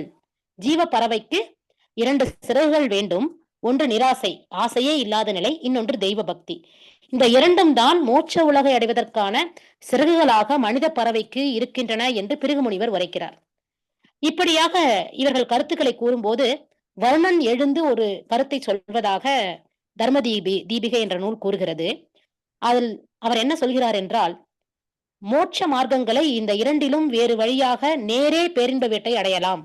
இந்த 2 தவிர, அதாவது நிராசை, தெய்வ பக்தியை தவிர வேறு ஒரு நேர் வழியிலே பேரின்ப வீட்டை அடைய முடியும். அது ஜீவகாருண்யமே என்று உரைக்கிறார். அப்ப கடவுளை நினைந்து அன்பு செய்வதை காட்டிலும் உயிர்களுக்கு இறங்கி அருள்வது உயர்ந்த விஷயம். அப்போ இந்த ஆன்மாவுக்கு செய்ய வேண்டிய, இந்த உடலுக்கு செய்ய வேண்டிய உயர்ந்த சிகிச்சை என்பது ஒரு மனிதன் ஜீவகாருண்யத்தை கடைபிடித்தல் என்பதை ஆழமாக உணர்ந்தே தீர வேண்டும். வேறு வழியே இல்லை. அதுதான் உண்மையும் கூட. இப்ப இறைவன் எங்கிருக்கிறான்? அகண்ட சராசரங்களுமாக அவனது உருவங்களாய் உதிக்கிறான். அப்போ ஒரு புழுவிற்கு இறங்கிடும் அந்த இரக்கமுடையானை முழு முதல் பரமன் விழி கழிப்ப நோக்கி விளைந்து மகிழ்கின்றான் என்று தர்மதீபிகை கூறுகிறது. ஒரு புழுவை பார்த்து அந்த புழுவை கூட கொல்லாமல் அதற்கு இரக்கம் கொண்டு எவன் இருக்கிறானோ அவர்களை பார்க்கும்போது இறைவன் விழி கழிப்ப விளைந்து மகிழ்கிறான் என்று கூறப்படுகிறது. தன் உள்ளத்தில் கருணை தோன்றிய அளவே ஒரு மனிதனுக்கு கதி உண்டாகிறது. கருணை அளவே கதி என்பது தெய்வ வாக்கு என்று தர்மதீபிகை என்ற நூலில் மிக சிறப்பாக விளக்கம் கொடுக்கப்படுகிறது. அப்போ அந்த ஜீவகாருண்யம் தான் ஒரு உயர்ந்த ஆன்மீக சிகிச்சையாக இருக்க முடியும் என்பதையும் நாம் அவ்வப்போது கண்டிப்பாக நினைவில் கொள்ள வேண்டும் அன்பர்களே. ஆசான் நமக்கு கொடுத்த முதல்நிலை அகத்தாய்வில் கொடுத்த ஒரு சிகிச்சை எது தெரியுங்களா? வாழ்வின் நோக்கத்தை, மனித பிறவியின் நோக்கத்தை அறிந்து கொள்வதில் தான் நம்முடைய முதல் ஆன்மீக சிகிச்சை துவங்குகிறது. மாலுமி இல்லாத கப்பல் போல மனித வாழ்வு அல்லல் பற்ற நேரத்துல அந்த அறியாமையின் இருளை நீக்கக்கூடிய விடிவெள்ளியாக மனித வாழ்க்கைக்கு நமக்கு வழிகாட்டியாக வந்தவர் நம்முடைய அருட்தந்தை வேதாத்ரி மகரிஷி அவர்கள். ஒரு பஸ் புறப்படுது. அங்க அந்த பஸ் எங்க போகுதுங்கிற பேரும் இல்ல, ஊரும் இல்ல. நாம ஏறி உட்கார்ந்திருக்கோம், சென்று கொண்டே இருக்கிறோம். திக்கு தெரியாத காட்டிலே அப்படியே திகைத்து மனித குலம் பயணம் செய்து கொண்டிருக்கக்கூடிய வேளையிலே நாம் சென்று சேர வேண்டிய இடத்தையும், நாம் புறப்பட்ட இடத்தையும், எப்படி வாழ்வின் பயணத்தை நடத்த வேண்டும் என்ற விஷயத்தையும் நமக்கு தெள்ளத் தெளிவாக, அக்கு வேறாக, ஆணி வேறாக நமக்கு ஆசான் அவர்கள் வழங்கிவிட்டார். இப்ப வாழ்வின் நோக்கமும் வாழும் வகையும் அறியாமல் மனித குலம் இத்தனை துன்பங்களை அனுபவித்துக் கொண்டிருக்கிறது. வாழும் முறையானது வாழ்வின் நோக்கத்திற்கு முரண்பாடாக இருக்கும்போது இன்பங்கள் தடுக்கப்பட்டு துன்பங்கள் தோன்றுகின்றன. அப்போ ஒரு மனிதன் வாழ்வின் நோக்கத்தையும் வாழ்வின் முறையையும் அறிந்து கொள்வதுதான் ஞானம். அத்தகைய ஞானத்தை தான் முதல்நிலை அகத்தாய்வில் ஒரு அன்பர்களுக்கு நமக்கு முதலில் வாழ்வின் நோக்கம் என்று மகர்ஷி அவர்கள் நமக்கு வாழ்வின் நோக்கத்தை உணர்ந்த போதுதான் இந்த வாழ்வு எதற்காக என்ற அர்த்தம் நமக்கு உண்மையிலே புரிகிறது. ஏன் பிறந்தோம், எதற்கு வாழ்ந்தோம், எங்கு சேர்கிறோம் என்ற அந்த மனிதருக்கு அவர் அந்த அறிவினுடைய விழிப்பு நிலை கிட்டும் போது ஒரு ஆனந்தம் கிடைக்கிறது. மகர்ஷி சொல்வாங்க, பிறவியின் நோக்கத்தை அடைந்த போதும் அந்நிலையில் நினைன்று வாழ்ந்த போதும் என்று அந்த கவியிலே அடைந்த பேரின்பத்தை எவ்வாறு சொல்வேன் என்று மகர்ஷி அவர்கள் கூறுவார்கள். அது போலத்தான் ஒவ்வொருவரும் வாழ்வின் நோக்கத்தை உணர்ந்த போதுதான் நமக்கு ஒரு மனதிற்கே ஒரு தேடுதல் தேடிக்கொண்டே இருந்தோம். அப்ப நோக்கத்தை மகர்ஷி கூறிய பிறகுதான், ஓ இதுதான் வாழ்க்கையா அப்படின்னு ஒரு நிறைவு நமக்கு வருகிறது. அப்ப 5 அறிவு விலங்கினங்களாக இன்று மனிதன் வாழ்ந்து கொண்டிருக்கிறோம். 5 அறிவு விலங்கினமாக வாழக்கூடிய மனிதனை 6 அறிவுடைய மனிதனாக மனிதன் வாழ்வதற்காக வந்ததுதான் நமது மனவளக்கலை. நமது கருவமைப்பின் தொடராக பல விலங்கின பதிவுகள் எல்லாம் அப்படியே புற்றுநோய் போல நமது உடலில் அப்படியே பதிவுகளாக உயிரிலே பதிந்து இருக்கிறது விலங்கின பதிவுகள். அந்த விலங்கின பதிவுகளை வேரோடு பிடுங்கும் ஒரு சிகிச்சை முறைதான் நமது உடற்பயிற்சியும் காயகல்பமும். ஏன்னா உடற்பயிற்சி சொல்லிக் கொடுக்கும் போது உடற்பயிற்சியில என்ன மாற்றங்கள் நடக்குது அப்படின்னு பார்க்கும்போது உடல் இயக்கத்தை சீர்மைப்படுத்துவது, ரத்த ஓட்டம், வெப்ப ஓட்டம், காற்றோட்டத்தை சீர்மைப்படுத்துவது, உடலில் நோய் எதிர்ப்பு சக்தியை கூட்டுவது என்ற போது 3வது பாயிண்ட் என்ன மகரிஷி சொல்லியிருக்காங்கன்னா, விலங்கின பதிவுகளை போக்குவது உடற்பயிற்சி. நம்முடைய உடற்பயிற்சி உள்ளிருக்கக்கூடிய செல்களில் இருக்கக்கூடிய விலங்கின பதிவுகளை போக்கும் அத்தகைய உயர்ந்த பயிற்சியாக நமக்கு ஆசான் அவர்கள் அருளியிருக்கிறார்கள். அதே போலதான் காயகல்பம். காயகல்ப யோகமெனும் உயர் சஞ்சீவி கர்த்துடனே செய்து வந்தால் வித்து கட்டும். போய பிழைகள் நீங்கும் புத்துணர்வும் இறையருளும் ஊற்றெடுக்கும்.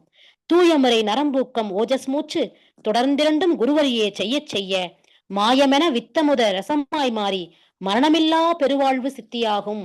இது மகர்ஷியினுடைய காயகல்ப பாடல்.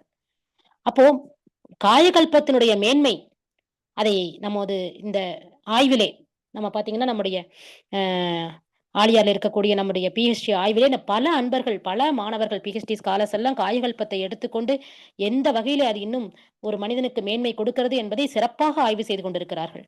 அப்ப இளைய சமுதாயத்தினர் எதிர்கொள்ளும் அனைத்து உடல் சார்ந்த மனம் சார்ந்த சிக்கல்களுக்கும் ஒரு பெரிய தீர்வாக இருப்பது காயகல்பம் தான் என்பதை நாம் யாரும் மறுக்க முடியாது. அப்ப நமக்கு காயகல்பம் கிடைச்சிருக்கு. அந்த ஆன்மீக சிகிச்சை நமக்கு ஆசான் கொடுத்து விட்டார். நாம் எல்லோரும் பெரும் பாக்கியசாலிகள்.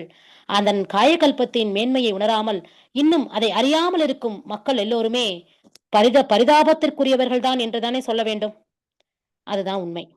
அந்த வகையிலே தற்காலத்திற்கேற்ற வாழ்க்கை முறையாக நமக்கு குண்டலினி யோக பயிற்சி அமைந்திருக்கு. இப்ப அந்த காலத்துல சந்நியாசம் பெற்ற ஆண்களுக்கு தான் தியான பயிற்சி என்ற நிலை இருந்தது. இன்று கணவன் மனைவி இருவரும் சேர்ந்து குடும்ப வாழ்வில் இருந்து கொண்டே இந்த சிறப்பான பயிற்சியை நாம் பெற்றுக்கொள்ளலாம், நாமும் ஞானம் பெறலாம், முக்தி பெறலாம் என்ற ஒரு உயர்ந்த விஷயத்தை மகர்ஷி நமக்கு அருளியுள்ளார்கள். அப்ப இந்த சிகிச்சை ஆகனை செய்ய செய்ய என்ன சிகிச்சை நடக்கிறது? ஆகினை செய்ய செய்ய ஆகாமிய கர்மம் போகும், துரியம் செய்ய செய்ய பிராரப்த கர்மம் போகும், துரியாயுதம் செய்ய செய்ய சஞ்சித கர்மம் போகும் என்று நம் அனைவருக்கும் ஆன்மாக்களை சலவை செய்யும் ஆன்மீக சிகிச்சையாக நமது குண்டலினி யோகங்கள் தவங்கள் அமைந்துள்ளன. அந்த தவத்தை நாம காலை மாலை மட்டும்தான் செஞ்சுட்டு இருக்கிறோம். ஆனா 5 வேளை தொழுகை போல 5 வேளை தவம் இயற்றக்கூடிய ஒரு பயிற்சி நமக்கு முயற்சி கண்டிப்பாக இந்த கர்மங்கள் எல்லாம் தீர்வதற்கு ஆன்மாவை செலவு செய்யணும்னா 5 வேளை நாம் தவம் செய்ய வேண்டும். அப்ப தவம்னா என்ன? மக்கள் பயந்துக்கிறாங்க. இன்னைக்கு நிறைய கூட மக்கள் நம்ம போய் நம்ம ஆன்மீக ஃபவுண்டேஷன் கோர்ஸ்க்கு நம்ம கூப்பிடும்போது கேட்கிறாங்க. மறுபடியும் இல்ல தியானமா? குண்டலினி யோகமா? இதனால என்ன சிக்கல் வரும்? அப்படிங்கிற மாதிரி தியானம் என்று சொன்னாலே மக்கள் பயந்து விடுகிறார்கள். அப்ப தவம் என்பது என்ன? மகரிஷி ரொம்ப சிம்பிளா நமக்கு விஞ்ஞான விளக்கத்தை கொடுத்துட்டாங்க. மனநிலைச்சுழல் வேகத்தை குறைப்பதுதான் தவம். அப்ப நம்ம மனநிலைச்சுழல் வேகம் 14க்கு மேல போகும்போது மனிதன் என்ற தன்மையிலிருந்து மிருகமாக மாறிவிடுகிறான். 13, 14ல இருக்கும்போது மனம் கூட்டல் இதன் மனிதனாக இருக்கிறான்.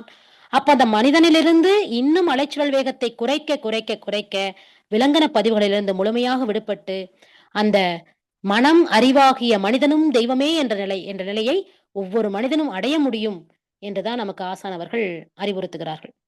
இந்த மனதை பற்றி மனதோட குழப்பம் காலை எழுந்ததிலிருந்து மாலை வரை ஆற்றுல எப்படி தண்ணீர் ஓடிக்கொண்டே இருக்கிறதோ அதை போல நமது மனதில் எண்ணங்கள் ஓடிக்கொண்டே இருக்கின்றன. இரவு தூங்கும் போதும் கனவுகளாக கழிவுகள் வெளியேறிக்கொண்டே இருக்கின்றன. அப்ப இந்த மனதை எப்படி தூய்மைப்படுத்துவது, மேன்மைப்படுத்துவது, அது மகர்ஷி நமக்கு எல்லாம் கொடுத்திருக்காருங்கிறது நமக்கு தெரியும்.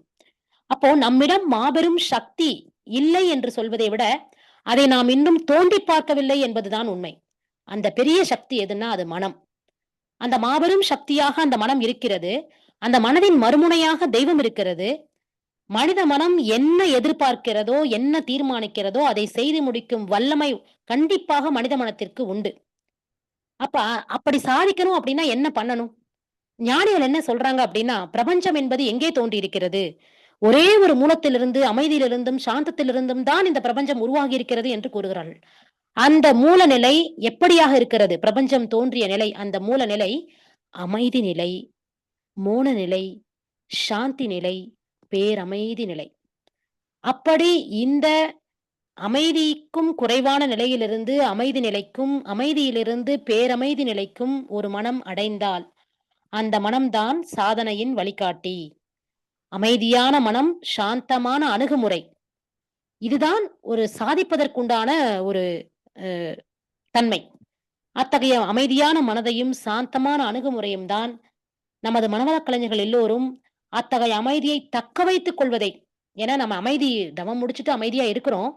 அந்த அமைதியை ஒவ்வொரு எல்லா நாட்களும், எல்லா நேரங்களும், எல்லா நிமிடங்களும் தக்க வைத்துக் கொண்டிருக்கிறோமா? அப்படிங்கிறது ஒரு கேள்வியா இருக்கிறது. அப்ப நாள்தோறும் பயிற்சிகளை செய்து வர அந்த அமைதியை நம்முள் நிலைக்கச் செய்ய முடியும். அந்த அமைதியை நிலைக்கச் செய்யும் சிறந்த ஆன்மீக சிகிச்சையாகத்தான் நமது மனவளக்கலை பயிற்சிகள் அனைத்தும் உள்ளன. சத்தான உணவ சாப்பிடுவதற்கு நேரமில்லை. நன்றாக மென்று தின்பதற்கு நமக்கு நேரமில்லை. உடற்பயிற்சி செய்வதற்கும் நமக்கு நேரமில்லை. ஆனா இறுதியில் என்னவோ, மருத்துவமனையில போய் உட்கார்ந்து செலவிடும் நேரம் மட்டும் மிக அதிகமாக உள்ளது. அப்ப மருத்துவமனையில் அதிக நேரத்தை செலவிட்டு, இறுதியில் மரணம் என்ற பெரும் அச்சத்திற்கு மனிதன் உள்ளாகி விடுகிறான். இருந்து அப்படி மரண பயத்திலேயே இறந்தும் விடுகிறான். 1999 நம்முடைய ஆசானுடைய வேதாத்திரியம் என்ற புத்தகம் நம்முடைய ஆரியார் அறிவுத்திருக்கோயிலிலே வெளியிடப்பட்டது. அப்போது அங்கே அந்த புத்தகத்தை வெளியீட்டு விழாவிற்கு சச்சிதானந்த சுவாமிகள் அவர்கள் வந்திருந்தார். அப்பதான் முதல்ல நானும் மகர்ஷிய பார்க்கிறேன். 1999 தீட்சை பெற்றுவிட்டு, அந்த வேதாத்திரியம் என்ற புத்தக வெளியீட்டு விழாவிலே சச்சிதானந்த சுவாமிகள் பேசியதை இன்னும் நான் நினைவு கொண்டிருக்கிறேன். அந்த நினைவை உங்களோடு பகிர்ந்து கொள்கிறேன். அப்ப சச்சிதானந்த சுவாமிகள் என்ன சொன்னார் அப்படின்னா, ஒரு மரணம் ஒரு குழந்தை பிறக்கிறது. அந்த குழந்தை பிறக்கும்போது, எல்லாம் வல்ல இறைநிலையை விட்டு நான் இந்த பூவுலகத்துக்கு வந்துவிட்டேனே என்று குழந்தை அழுது கொண்டே பிறக்கிறது. இன்னும் என்ன என்ன துன்பங்கள் எல்லாம் இந்த பூலோகத்தில் நான் அனுபவிக்கப் போகிறேனோ என்று அந்த குழந்தை அழுது கொண்டே இருக்கிறது. ஆனால் ஒரு மனிதன் அப்போது எல்லாரும் மக்கள் எல்லாம் என்ன பண்றாங்க? குழந்தை பிறந்துருச்சுன்னு சொல்லி நாம கைத்தட்டி கொண்டாடி, இனிப்பு கொடுத்து கொண்டாடுகிறோம். சிரித்து மகிழ்கிறோம். ஆனால் ஒரு இறப்பு ஏற்படும்போது, இந்த ஆன்மா விடுதலை பெற்று, இவ்வுடலிலிருந்து விடுதலை பெற்று பிரபஞ்சத்தை போய் சேர்கிறது. அப்ப மரணம் என்பது ஒரு ஆன்ம விடுதலை. அப்ப அந்த ஆன்ம விடுதலையை உணராமல் மரணிக்கும்போது, எல்லோரும் நம்மள விட்டுட்டு போயிட்டாங்கன்னு உட்கார்ந்து அழுது கொண்டிருக்கிறோம். உண்மையில் ஒரு மனிதன் பிறக்கும்போது அழ வேண்டும். ஒரு மனிதன் இறக்கும்போது கொண்டாட வேண்டும் என்று சொல்லி சச்சிதானந்த சுவாமிகள் அவர்கள் கூறினார்கள். அப்ப மரணத்தை எப்படி எதிர்கொள்ள வேண்டும் என்பதற்கு இது ஒரு அற்புதமான ஒரு நிகழ்வு. அந்த வகையில ஒரு சிறிய அ ஒரு ஜென் கதை. அந்த ஜென் துறவிகள் எல்லாம் எப்படி வாழ்ந்தார்கள்? இந்த ஜென் துறவிகள் எல்லாம் ஒருவர் தனியா உட்கார்ந்து சிரித்துக் கொண்டே இருப்பாராம். எப்ப பார்த்தாலும் உட்கார்ந்து எது என்ன நடந்தாலும் உட்கார்ந்து சிரித்துக் கொண்டே இருப்பார். இவர் தனியா சிரித்துக்கிட்டு இருக்காரே, ஏன் இப்படி சிரித்துக் கொண்டிருக்கிறார்? அப்படின்னு எல்லாரும் வந்து ஒரு சந்தேகத்தோட பார்ப்பதுண்டு. அப்படிப்பட்ட ஒரு ஞானியாக ஜப்பானில் ஹோட்டே என்ற ஒரு ஞானி இருந்தார். அவர் எப்போதும் சிரித்துக் கொண்டே இருப்பார். எதுவும் பேச மாட்டார். அவருக்கு சிரிக்கும் புத்தர் என்று பெயர் வைத்திருந்தார்கள். அதே போல சீனாவில் 3 ஞானிகள் இருந்தார்கள். அவர்களும் எப்போதும் சன்னியாசிகள். சிரிக்கும் சன்னியாசிகள் என்று அவர்களுக்கு பெயர் சூட்டப்பட்டது. அவர்களுக்கு உண்மையான பேர் என்னன்னு கூட தெரியாது. எப்பவும் எந்த இடத்துலயும் ஆ ஒரு நகரத்தின் மைய பகுதிகளிலே எங்கேயெல்லாம் அவர்கள் சந்திக்கிறார்களோ, அங்கேயெல்லாம் நின்று சிரித்துக் கொண்டே இருப்பார்கள். அப்ப மக்கள் அவர்களை வேடிக்கை பார்த்துக் கொண்டே இருப்பார்கள். அப்புறம் அவர்கள்கிட்ட நாம சந்தேகம் கேட்கணும். "ஏன் இப்போது சிரித்துக் கொண்டே இருக்கிறீர்கள்?" என்று கேட்டால், ஏதாவது சந்தேகத்துக்கு பதில் கூறுங்கள் என்று கேட்டால், "சொல்வதற்கு ஒன்றுமில்லை. நீங்கள் சிரித்துக் கொண்டே இருங்கள்" என்று சொல்லி சிரித்துக் கொண்டே இருப்பார்களாம்.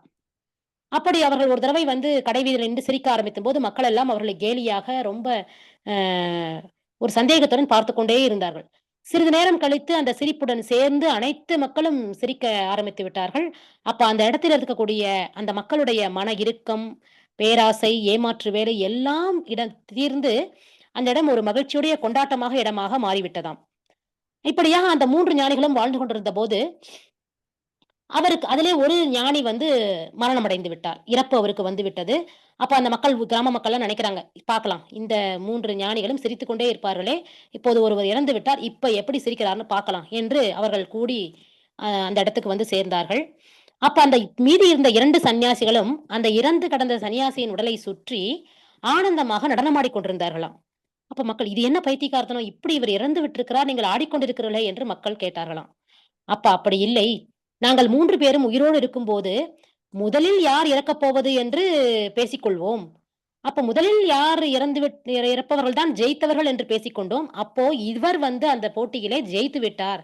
அதனால நாங்கள் என்னுடைய நண்பனுடைய வெற்றியை நாங்கள் இப்போது கொண்டாடிக் கொண்டிருக்கிறோம் என்று தன்னுடைய நண்பரின் இறப்பை சுற்றி அவர்கள் ஆனந்தமாக ஆடிக்கொண்டிருந்தார்களாம். இப்ப அது மட்டும் இல்லாம அங்க இருக்கிற பழக்கம் என்னன்னா, நம்முடைய இறந்த சடலம் இருக்கும்போது அதை குளிப்பாட்டி மீண்டும் அதை புதைத்தல் அல்லது எரித்தல் என்ற ஒரு நிலை இருக்கிறது. அந்த வகையிலே மக்கள் எல்லோரும் சொன்னார்கள், அந்த உடலை குளிப்பாட்டலாம் என்று சொல்லும்போது, இல்லை. இவர் வந்து தன்னுடைய உடலை எரிக்க வேண்டும் என்று கூறியிருக்கிறார். அதனால் குளிப்பாட்ட வேண்டாம் என்று அந்த ஞானிகள் தடுத்தார்கள். அதன் பிறகு அவருடைய உடலை எரிப்பதற்காக நெருப்பு வைத்தார்கள். அப்போ நெருப்பு வைக்கும்போது, அந்த உடலிலிருந்து பெரிய வான வேடிக்கைகள், வெடி சத்தங்கள் விண்ணை பிளந்து கொண்டு சென்றதாம். அதாவது இந்த மனிதர், இந்த இறப்புக்குண்டான சந்நியாசி, தான் இறக்கிறோம் என்பதை அறிந்து, அவர் உடல் முழுவதும் வான வேடிக்கைக்கு உண்டான பட்டாசுகளை எல்லாம் கட்டிக்கொண்டு, என்னை குளிப்பாட்ட வேண்டாம், என்னை நெருப்பு வைத்து கொளுத்தி விடுங்கள் என்று கூறிவிட்டு இறந்தாராம். அப்ப அவருடைய உடலை கொளுத்தின உடனே வானம் முழுவதும் வான வேடிக்கைகள் மிக அ அழகாக விரிந்து, அப்படி ஒரு சத்தத்தோடு ரொம்ப கொண்டாடப்பட்டதாம். அப்போ அப்ப அந்த ஞானிகள் சொல்கிறார்கள், இறப்பு வரும்போதும் அதை மகிழ்ச்சியாக வரவேற்கும் மனப்பக்குவம் வந்துவிட்டால், வாழ்க்கை என்பதும் எல்லாமே ஆனந்தம் தான். அப்போ என்று அந்த ஞானிகள் கூறுகிறார்கள். இதுதான் ஞானத்தினுடைய உச்சநிலை. ஏன்னா மனிதன் எதை நினைத்து பயப்படுறான்னா, மரணத்தை நினைத்து தான் பயந்து கொண்டே இருக்கிறான். இப்ப மரணம் என்பது என்ன?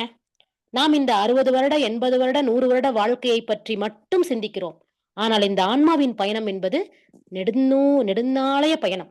அந்த நெடுநாளைய பயணத்திலே பல பிறவிகளை தாண்டி வந்து, அப்போ ஒவ்வொரு உடல்களாக மாற்றிக்கொண்டு முழுமையை நோக்கிய பயணத்திலே இந்த ஆன்மா சென்று கொண்டிருக்கும்போது, அப்ப அதற்கான எப்படி நம்ம சட்டைய டெய்லி நம்ம அழுக்காச்சுன்னா கழட்டி போட்டுட்டு அடுத்த நாள் புதிய சட்டையை போடுகிறோமோ, அதைப்போல நமது ஆன்மா இந்த உடலை கட்டிக்கொண்டு, இந்த உடல் பழுதுபட்டு விட்டால் இதை கழட்டிவிட்டு மீண்டும் புதிய பிறப்பெடுத்து தன்னுடைய முழுமையை நோக்கிய பயணத்தை செய்து கொண்டே இருக்கிறது.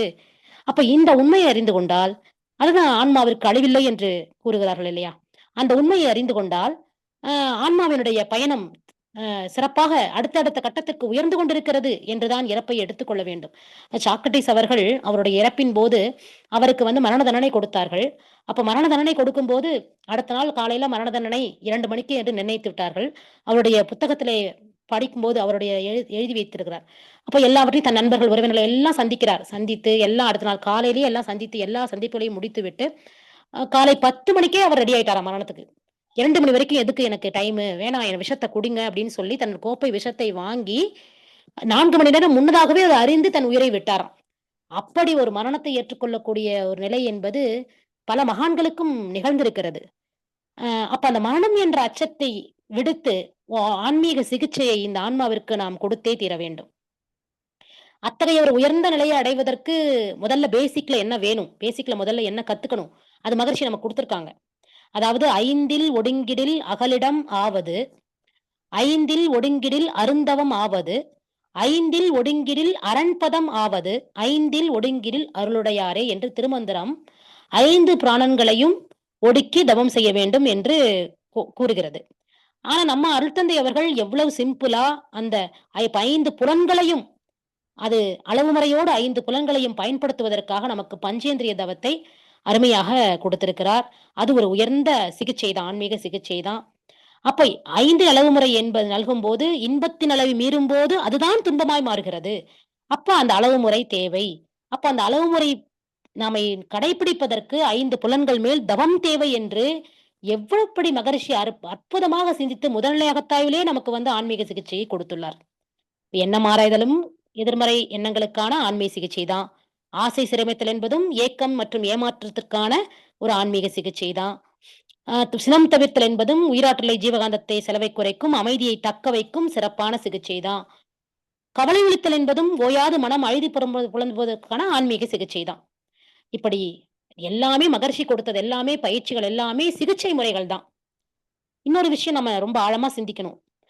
பிரபஞ்சத்தோடு இணைந்து செயல்படுதல், பிரபஞ்ச சக்தியை ஈர்க்கும் திறனை வளர்த்துக் கொள்ளுதல், இயற்கையோடு இணைந்து வாழ்தல், இதுதான் வெற்றிக்கான வழிகள். அப்ப பிரபஞ்சத்தின் சக்தியை எப்படி ஈர்க்கிறது அப்படின்னா, நமக்கு ஜீவகாந்த பெருக்க பயிற்சியிலே நமது உயிராற்றல் குறைவு இருக்கும்போது எப்படி நாம் ஜீவகாந்த பெருக்க பயிற்சியை செய்து வான்காந்த ஆற்றலை ஜீவகாந்த ஆற்றலாக மாற்றிக்கொள்வது அப்படிங்கிற டெக்னிக்க மகரிஷி நமக்கு ஈஸியா கொடுத்திருக்காங்க. அப்ப வாங்கி வாங்கி பழகணும். நம்ம அந்த டெக்னிக் கொடுத்திருக்காங்கன்னா அதை பயிற்சி செய்து செய்து பழகணும் இல்லையா? பழகுனா கண்டிப்பா அதுல சக்சஸ் வந்துரும். எப்படின்னா ஒரு இப்ப ஜப்பான், சீனால இருக்கக்கூடிய கராத்தே வீரர்கள், நம்முடைய ப்ரூஸ்லி இவங்கெல்லாம், ஜாக்கி ஜான் இவங்கெல்லாம் பெரிய செங்கலை எல்லாம் வச்சுக்கிறாங்க. அந்த பெரிய செங்கல் தன் கையால் தன்னுடைய கைகளால் ஓங்கி ஒரு போடு போடுறாங்க. செங்கல் 10 செங்கல் உடையுது. அப்ப இறைவனும் நமக்கும் அதே கைய தான் குடுத்திருக்காருன்னு சொல்லி நாம ஓங்கி செங்கல் மேல கைய போட்டா என்ன ஆகுங்க? நம்முடைய கை உடைந்து விடும். நம்முடைய கை உடைச்சுக்கிட்டு நாம 6 மாதம் கட்டு போட்டுட்டு இருக்கணும். ஆனா நம்மளால சாதிக்க முடியாததை அவர்கள் சாதிக்கிறார்கள். எப்படி என்றால் பயிற்சி. அப்ப பயிற்சி செய்யணும். பயிற்சி அதுதான் மகரிஷி திரும்ப திரும்ப சொல்வது பயிற்சியினுடைய பயிற்சியோடு சேர்ந்த முயற்சியோடு கூடிய பயிற்சி வைராக்கியத்துடன் செய்யும்போது அதை அந்த கலையை நாம் தக்க வைத்துக் கொள்ள வேண்டும். அப்படி அதே மாதிரிதான் 50 ஆண்டுகளுக்கு மார்கோனி வந்து ரேடியோ கண்டுபிடிச்சார். அப்ப எப்படி கண்டுபிடிச்சாரு? அவருக்கு எப்படி உள்ளுணர்வாக இந்த ரேடியோ, இந்த காந்த அலைகளை பெற்றுக்கொண்டு, ஒலி அலைகளை எப்படி இந்த கருவிக்குள்ள கொண்டு வந்து, அதை சத்தமாக கேட்க வைக்க முடியும் என்ற சிந்தனை மார்கோனிக்கு எப்படி வந்தது? அதன் பிறகு 50 ஆண்டுகளுக்கு பின் தான், காற்று மண்டலத்துல அயன மண்டலம்னு ஒரு அயனோஸ்பியர் என்ற ஒரு லேயர் இருக்கிறது. அந்த லேயர் வழியாகத்தான் இந்த எல்லா அ இயக்கங்களும் இயங்குகிறது. இப்ப நம்ம யூஸ் பண்ற ஃபோனு மற்றும் சேனல்ஸ் எல்லாமே அந்த அயன மண்டல அயனோஸ்பியர் மூலமாக தான் இயங்குது. அப்படிங்கிற உண்மையையும் நமக்கு புரியுது. அப்ப அந்த விஞ்ஞானி ஐன்ஸ்டீன் சொல்லும்போது சொல்றார், "என்னுடைய எல்லா கண்டுபிடிப்புகளும் என்னுடைய உள் உணர்வு தந்தவை" அப்படின்னு சொல்றார். அப்போ மனிதனுக்குள் பிரபஞ்ச பேரண்டத்தின் மாபெரும் சக்தி இருக்கிறது. அப்ப ஆழ்ந்த அமைதியுடைய மனங்களில் பிரபஞ்சம் தனது ரகசியங்களை உள் உணர்வுகளாக வெளிப்படுத்துகிறது என்பதுதான் விஞ்ஞான கண்டுபிடிப்புடைய பேருண்மையாக இருக்க முடியும். அப்ப எந்த அளவுக்கு ஆழ்ந்து அமைதி நிலைக்கு போறோமோ, அந்த அளவுக்கு இறைநிலை, பிரபஞ்ச ரகசியங்கள் நமக்குள் வெளிப்பட ஆரம்பிக்கும். உண்மையை உணர ஆரம்பிப்போம். அப்படிங்கிறது தான் உண்மை. அதுக்காக தான் நமக்கு வந்து பஞ்சபூத நவக்கிரக தவம், பஞ்சபூதங்களோடு எப்படி இணைப்பு பெற்று, நமது உடங்களில் உடல்களில் எப்படி பஞ்சபூதங்களுடைய சமநிலையை எப்படி தக்க வைத்துக் கொள்வது என்பதற்காக பஞ்சபூத தவம், நவக்கிரக தவம் மகர்ஷி அவர்கள் நமக்கு கொடுத்திருக்கிறார்கள்.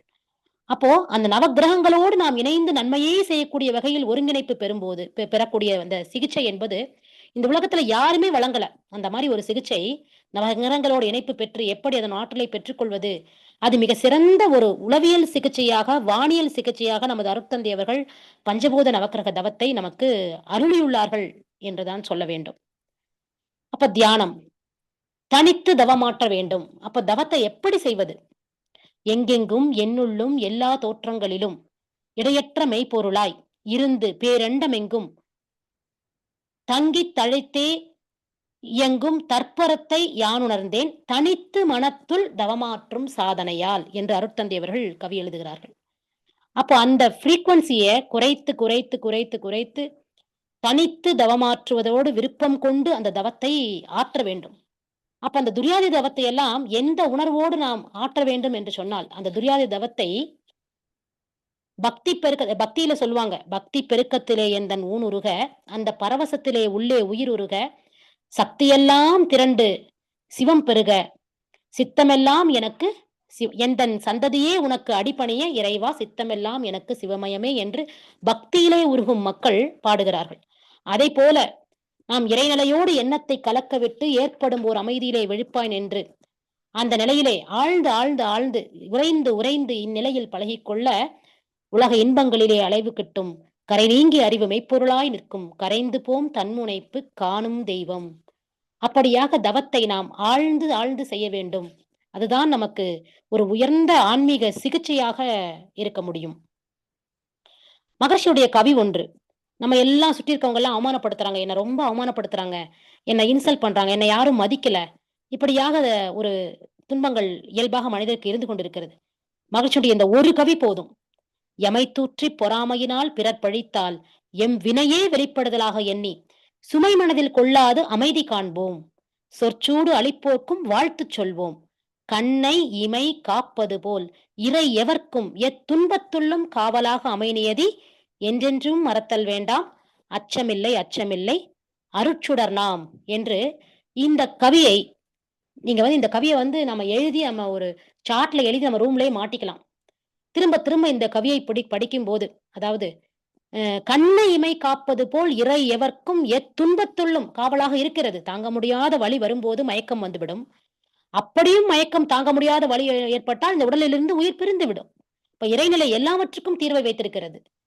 ஒவ்வொரு நிகழ்விலும் இந்த கண்ணுக்கு இமையை இறைவன் கேட்டா நமக்கு வச்சார். இந்த கண்ணுக்கு பாதுகாப்பா இவ்வளவு அழகான ஒரு எலாஸ்டிக் பேக் இமை. அது போல காது செவிப்பறை, அந்த செவிப்பறை உள்ளா நமக்கு கேக்குதே, அதுக்கு எப்படி செவி காது மடல்களை கொடுத்து காத்திருக்கிறான்.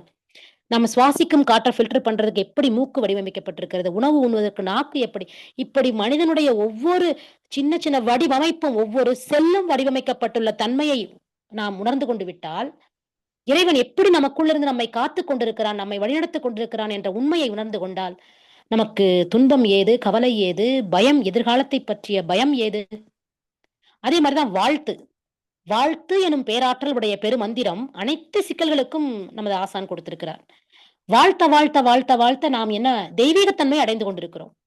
அலையியக்க தத்துவத்தின் அடிப்படையில் வாழ்த்து என்பது ஒரு சிறந்த ஆன்மீக சிகிச்சை.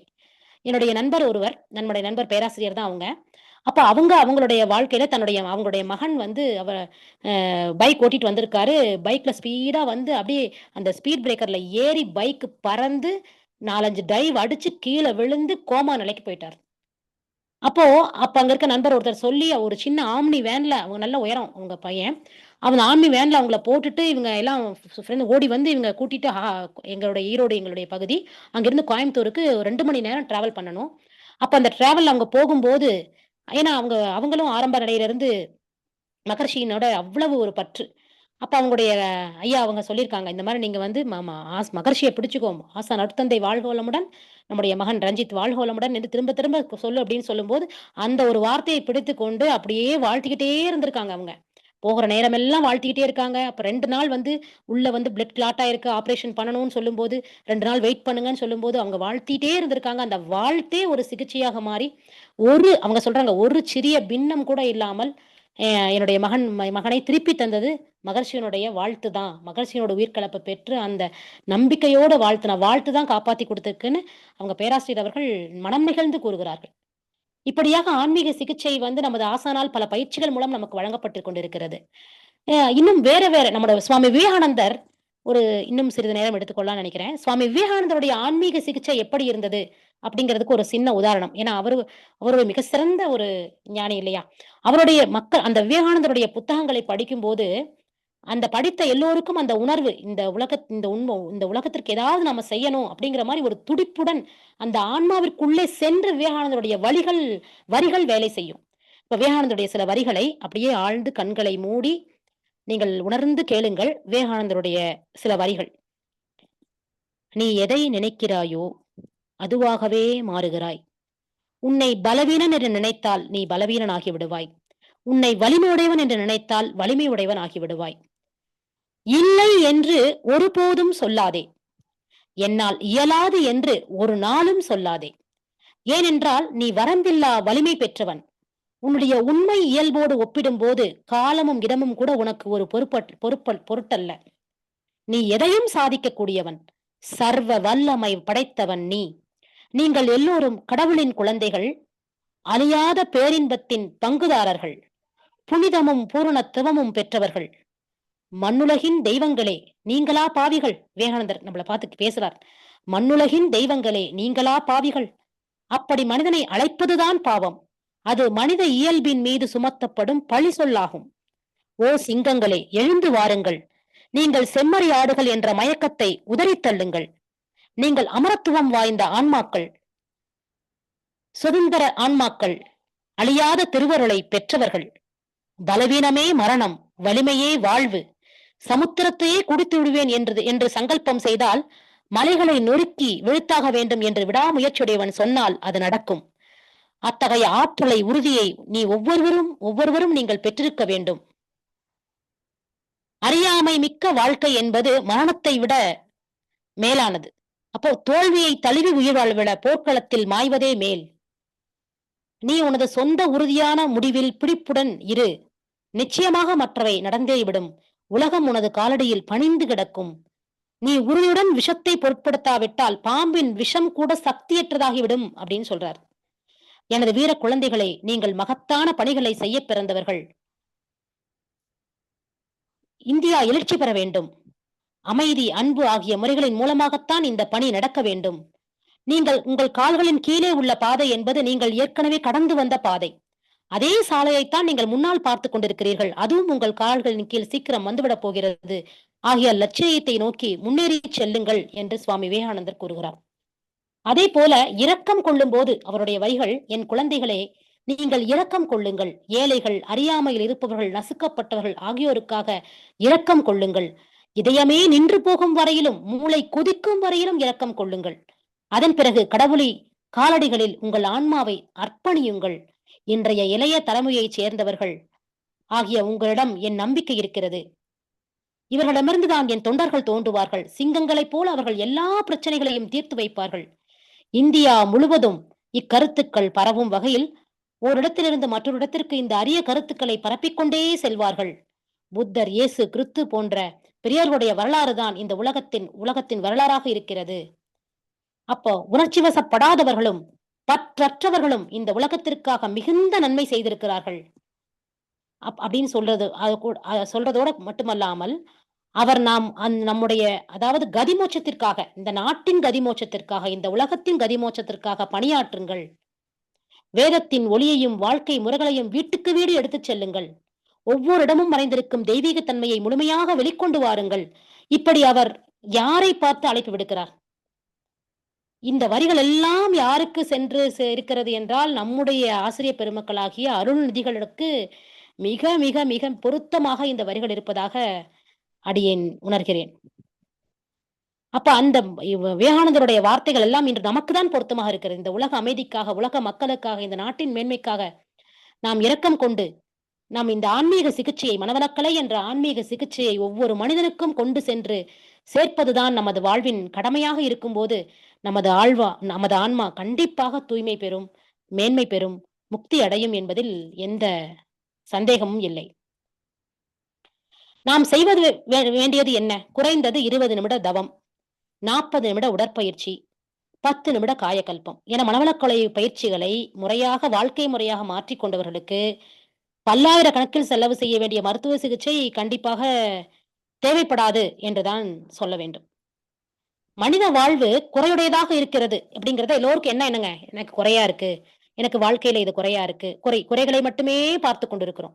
ரமண மகரிஷி சொல்லுவாரு, கிடைப்பதை கடுகளவு காட்டி கிடைப்பாததை மலையளவு காட்டும் மடமனம். நமக்கு வாழ்க்கையில எவ்வளவு விஷயங்கள் கிடைச்சிருக்கு, அதையெல்லாம் பெரிதுபடுத்தாமல் கிடைக்காத ஒரு சில விஷயங்களை வைத்துக் கொண்டு நாம் புலம்பிக் கொண்டிருக்கிறோம். அப்படி வாழ்க்கையை எப்படி நிறையுடையதாக மாற்றுவதற்கு ஒரு ஆன்மீக சிகிச்சை. மகர்ஷி சொன்னதுதான், 0 என்ற எண்ணின் மதிப்பை அளவிட முடியாது. அதற்கு தனி மதிப்பு ஏதுமில்லாத பெருமதிப்புடையது 0. அது மனித வாழ்வை 0மாக வைத்துக் கொள்ளலாம். அந்த 0த்திற்கு முன் 1 போட்டால் அதன் மதிப்பு 10 ஆகும். அடுத்து வரும் 0களால் அதன் மதிப்பு பன்மடங்காக பெருகும். அதுபோல நமது மனித வாழ்வான 0த்திற்கு முன் ஞானம், அறிவு என்ற ஒன்றை வாழ்வில் முதலாவதாக கொண்டால் அடுத்து செய்யும் அத்தனை செயல்களுமே அதிக மதிப்புடையதாக மாறும், மனித வாழ்வு முழுமை பெறும் என்று மகர்ஷி அவர்களே கூறுகிறார்கள். அப்ப உலகில் உள்ள அனைத்து பிரச்சனைகளுக்குமான ஒரே தீர்வு என்பது ஞானமடைதல் மட்டுமே. ஓங்கார நிலையிலே மௌனம் என்போம், உச்சரிப்பில் அதனையே சத்தம் என்போம், ஓம் என்று ஜெபிப்பவனை பக்தன் என்போம், உட்பொருள் உணர்ந்தவனை ஞானி என்போம். அத்தகைய ஞான வாழ்வை நாம் பெறுவதற்கான வாய்ப்பு தான் நமக்கு கிட்டியிருக்கிறது. அப்ப இயற்கையின் இயல்பறிந்து பழி செயல்களை விடுத்து செயல்களாற்றி அறிவில் முழுமை பெறும் வாழ்க்கை நெறியே ஞானம். அத்தகைய ஞானத்தை ஒவ்வொரு மனிதனும் பெறுதல் வேண்டும். அதை பெறும் வரையில் ஒவ்வொரு மனிதனுக்கும் அமைதி கிட்டாது. அப்படிப்பட்ட ஞானம் பெற்ற மனிதனுடைய நிலை என்ன? இறைநிலை என்னுள்ளும் யான் இறைநிலை உள்ளும் உறைந்து உண்மையினை உணர்ந்துணர்ந்தே மகிழ நிறைநிலை பெற்ற பின் நினைப்பதுவும் உரைப்பதுவும் மறையெனப் போற்றியே மக்கள் மகிழ்கின்றார். அந்த இறைநிலைக்குள் உணர்ந்து உணர்ந்து உணர்ந்து உறைந்து நிற்றவருடைய ஒவ்வொரு சொல்லும் அந்த இறைநிலையின் சொல்லாகவே இருக்கும். அது மறையாகவே போற்றப்படும். அப்படித்தான் மகர்ஷியுடைய வார்த்தைகள் அனைத்தும் மறையாக போற்றப்பட்டு கொண்டிருக்கிறது. நம்மில் நாம் தன்னுணர்வு பெற்றுவிட்டால் நம்முடைய ஒவ்வொரு செயலும் இறை செயலாகிவிடும். இறைநிலையே என்னுள்ளிருந்து என்னை ஊக்கிக் கொண்டிருக்கிறது, என்னை இயக்கிக் கொண்டிருக்கிறது, என்னுள்ளிருந்து என்னை எல்லாவற்றையும் ஈக்கிக் கொண்டிருக்கிறது என்று அந்த உணர்வு நிலையிலேயே நாம் வாழ வேண்டும். இதுதான் குருவிடம் சரணாகதி அடையும் நிலை.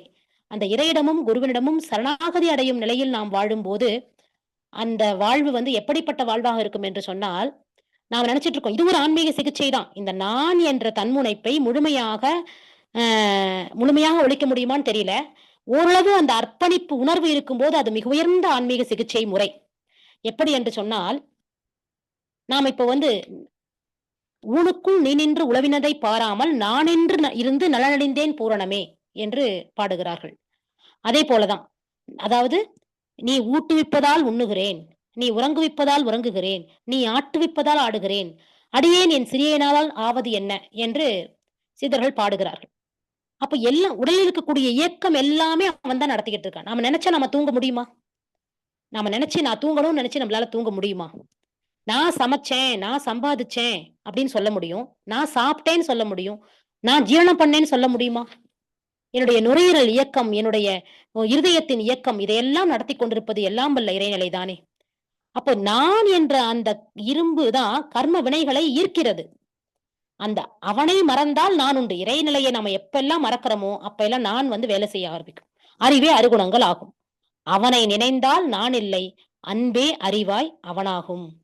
அப்ப இறை உணர்வை நம்ம எப்போதும் நமது மனதுக்குள்ளே இறை உணர்வோடு வாழ்வது என்பது மிக உயர்ந்த ஒரு ஆன்மீக சிகிச்சை. அது எப்படி நம்மை காக்கும் என்று சொன்னால், ஒரு தாயின் கர்ப்பத்தில் உள்ள குழந்தைக்கு கருவின் தேவைகள் என்ன என்று தெரியுமா?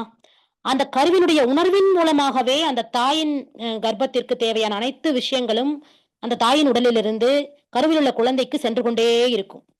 அதுபோல தன்முனைப்பின்றி பற்றற்றி இறைவனிடம் சரணாகதி அடையும். இறைவன் தான் எல்லாம் நடத்துகிறார்ங்கிற அந்த இறை உணர்வோடு வாழும்போது, அந்த மனிதனுக்கான வாழ்க்கை தேவைகளை அனைத்தையும் தாய் போல இறைநிலை அவனுக்கு அளித்துக் கொண்டே இருக்கும். ஏன்னா, இறைநிலை என்பது எப்படிப்பட்ட திட்டம் என்றால், ஒரு ஈரறிவு புழு தோன்றுவதற்கு முன்னேயே, ஓரறிவு தாவரத்தை படைத்து விட்டு தான், அதன் உணவை படைத்து விட்டு தான் ஈரறிவு புழுவே தோன்றுச்சு. இல்லைங்களா?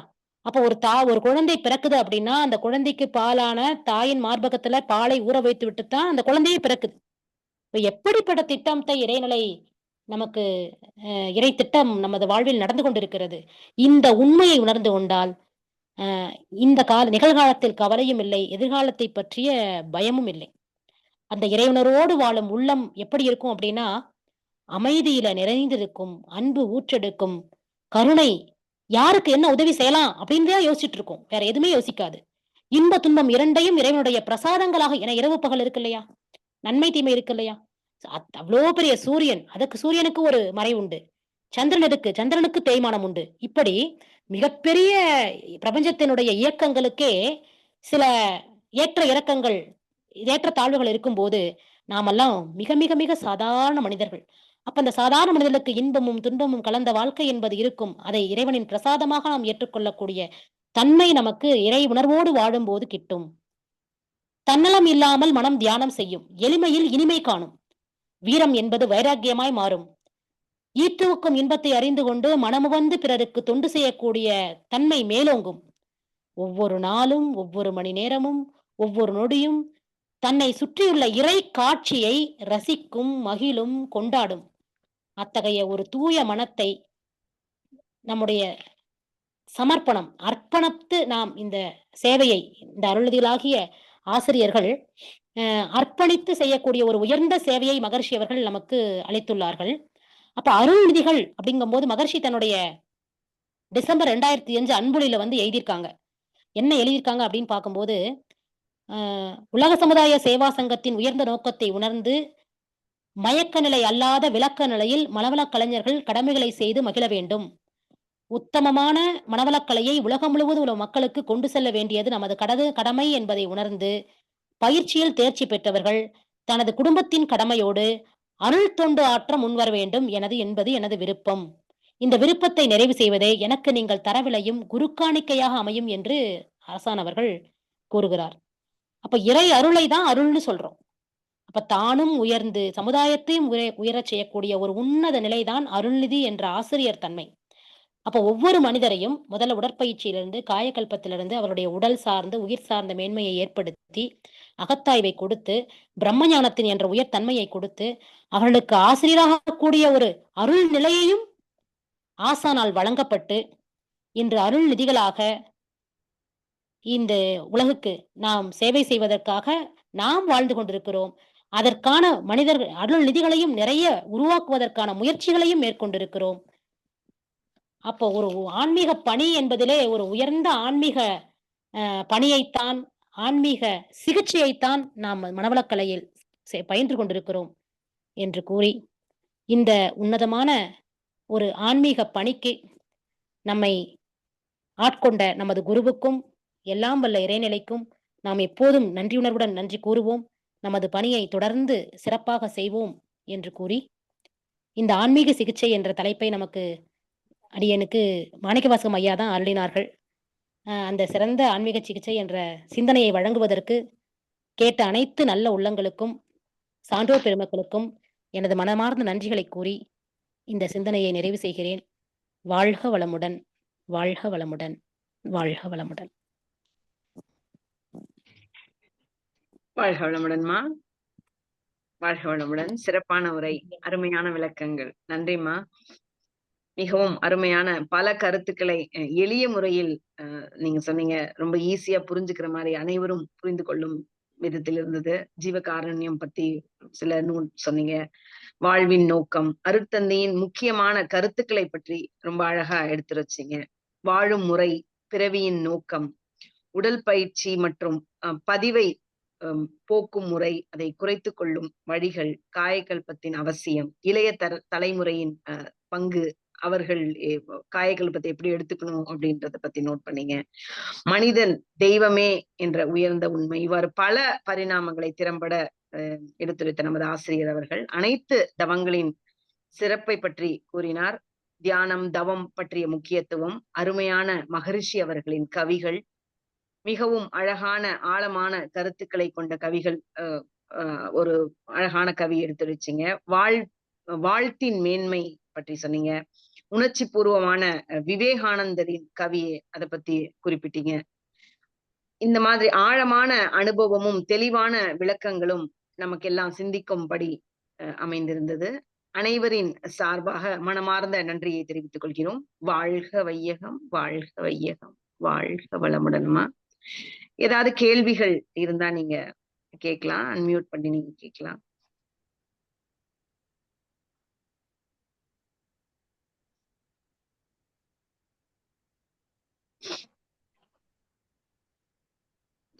கணேஷ் ஐயா அவரு ஹேண்ட் ரைஸ் பண்ணிருக்காங்க. நீங்க அன்மியூட் பண்ணி கேள்வி கேட்கலாங்கய்யா. அன்மியூட் பண்ண முடியுதுங்களாயா உங்களுக்கு?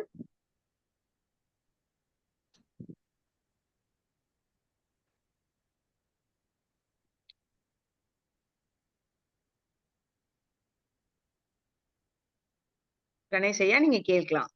உங்களுக்கு அன்மியூட் பண்ண முடியலங்கய்யா.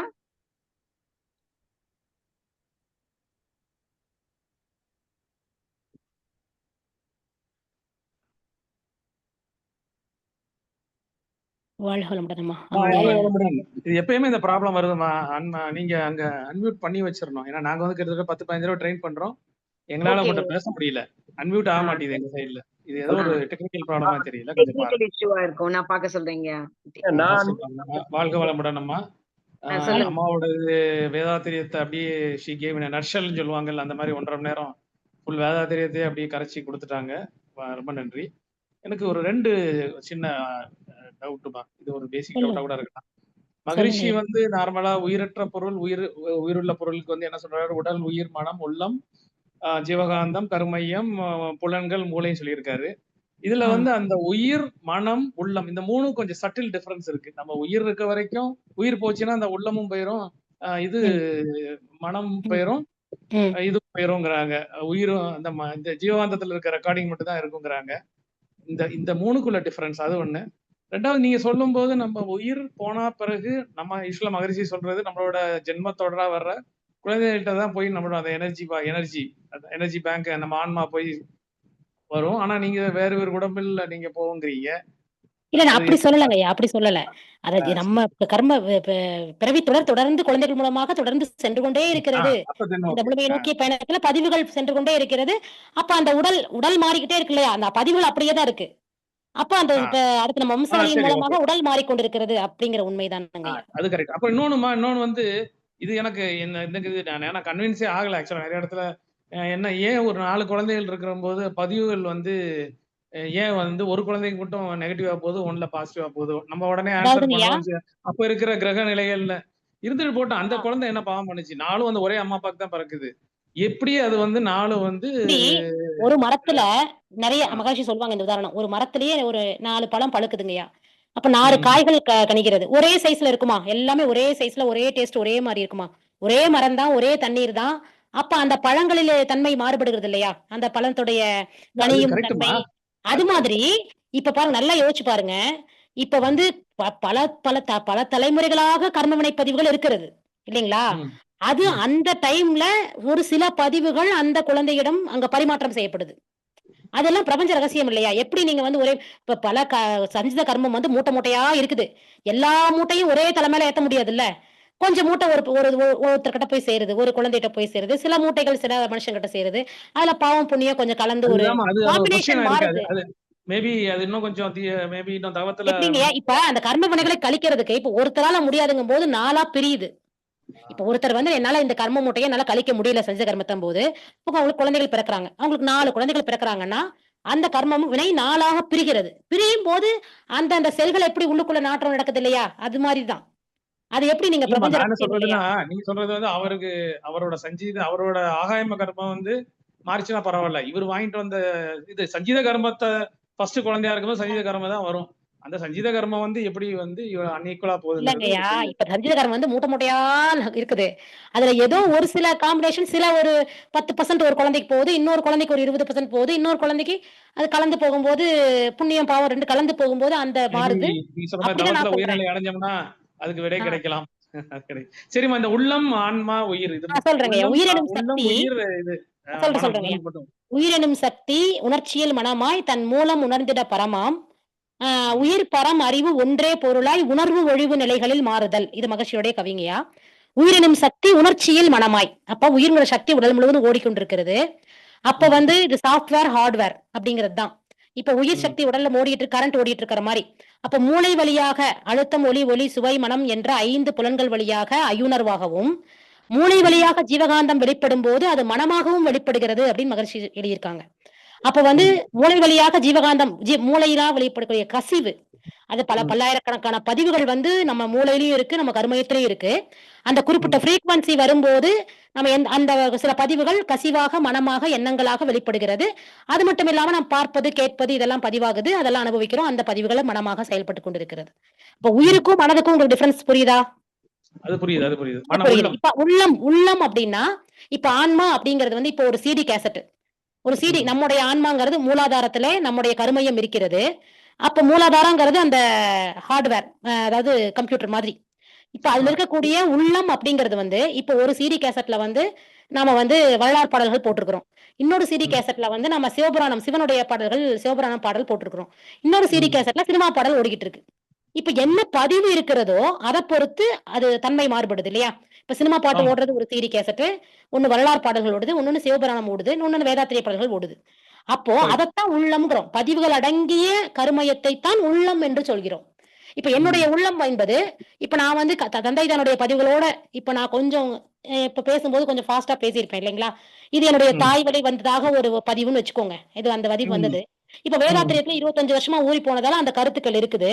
இப்ப ம். என்னுடைய உள்ளம் என்பது, இப்படி நான் பேசக்கூடிய இந்த ஸ்டைலு, என்னுடைய வேதாத்திரிய கருத்துக்கள் சேர்ந்த உள்ளமாக எனது உள்ளம் ம். இருக்கிறது. என்னுடைய கருமைய பதிவுகளாகிய உள்ளம் இருக்கிறது. இப்ப இன்னொருத்தர் ம். உள்ளத்துல விவேகானந்தருடைய கருத்துக்கள் இருக்கலாம். அதை சார்ந்த தவம் இருக்கலாம். அவருடைய முன்னோருடைய பதிவுகள் எல்லாம் இருக்கலாம். அந்த உள்ளம் வேற. ம். அப்ப ம். ம். பதிவுகள் அடங்கிய ஆன்மாவைத்தான் நம்ம உள்ளம் அப்படின்னு சொல்றோம். சோ அந்த அந்த உள்ளம் உள்ளம் நீங்க தான் நல்லா உயிர் பாருங்க. போனாலும் ட்ரான்ஸ்ஃபர் ஆகும். மனம் ஆமா. ட்ரான்ஸ்ஃபர் ஆகாது. ம். மனம்ங்கிறது டெம்பரவரிங்கயா. இப்ப எப்படி டெம்பரவரி. அது எண்ணங்கள் ரேம் மாரி. எண்ணங்கள்ங்கிறது ரேண்டம் டெம்பரவரி. Access memory. இப்ப RAM. ம். எண்ணங்கிறது ஒரு எண்ணத்த எண்ணம்னு சொல்றோம். ஒரு வாழைத்தோப்பு. அந்த வாழைத்தோப்புல ஒரு வாழை மரத்த வாழை மரம்னு சொல்றோம்.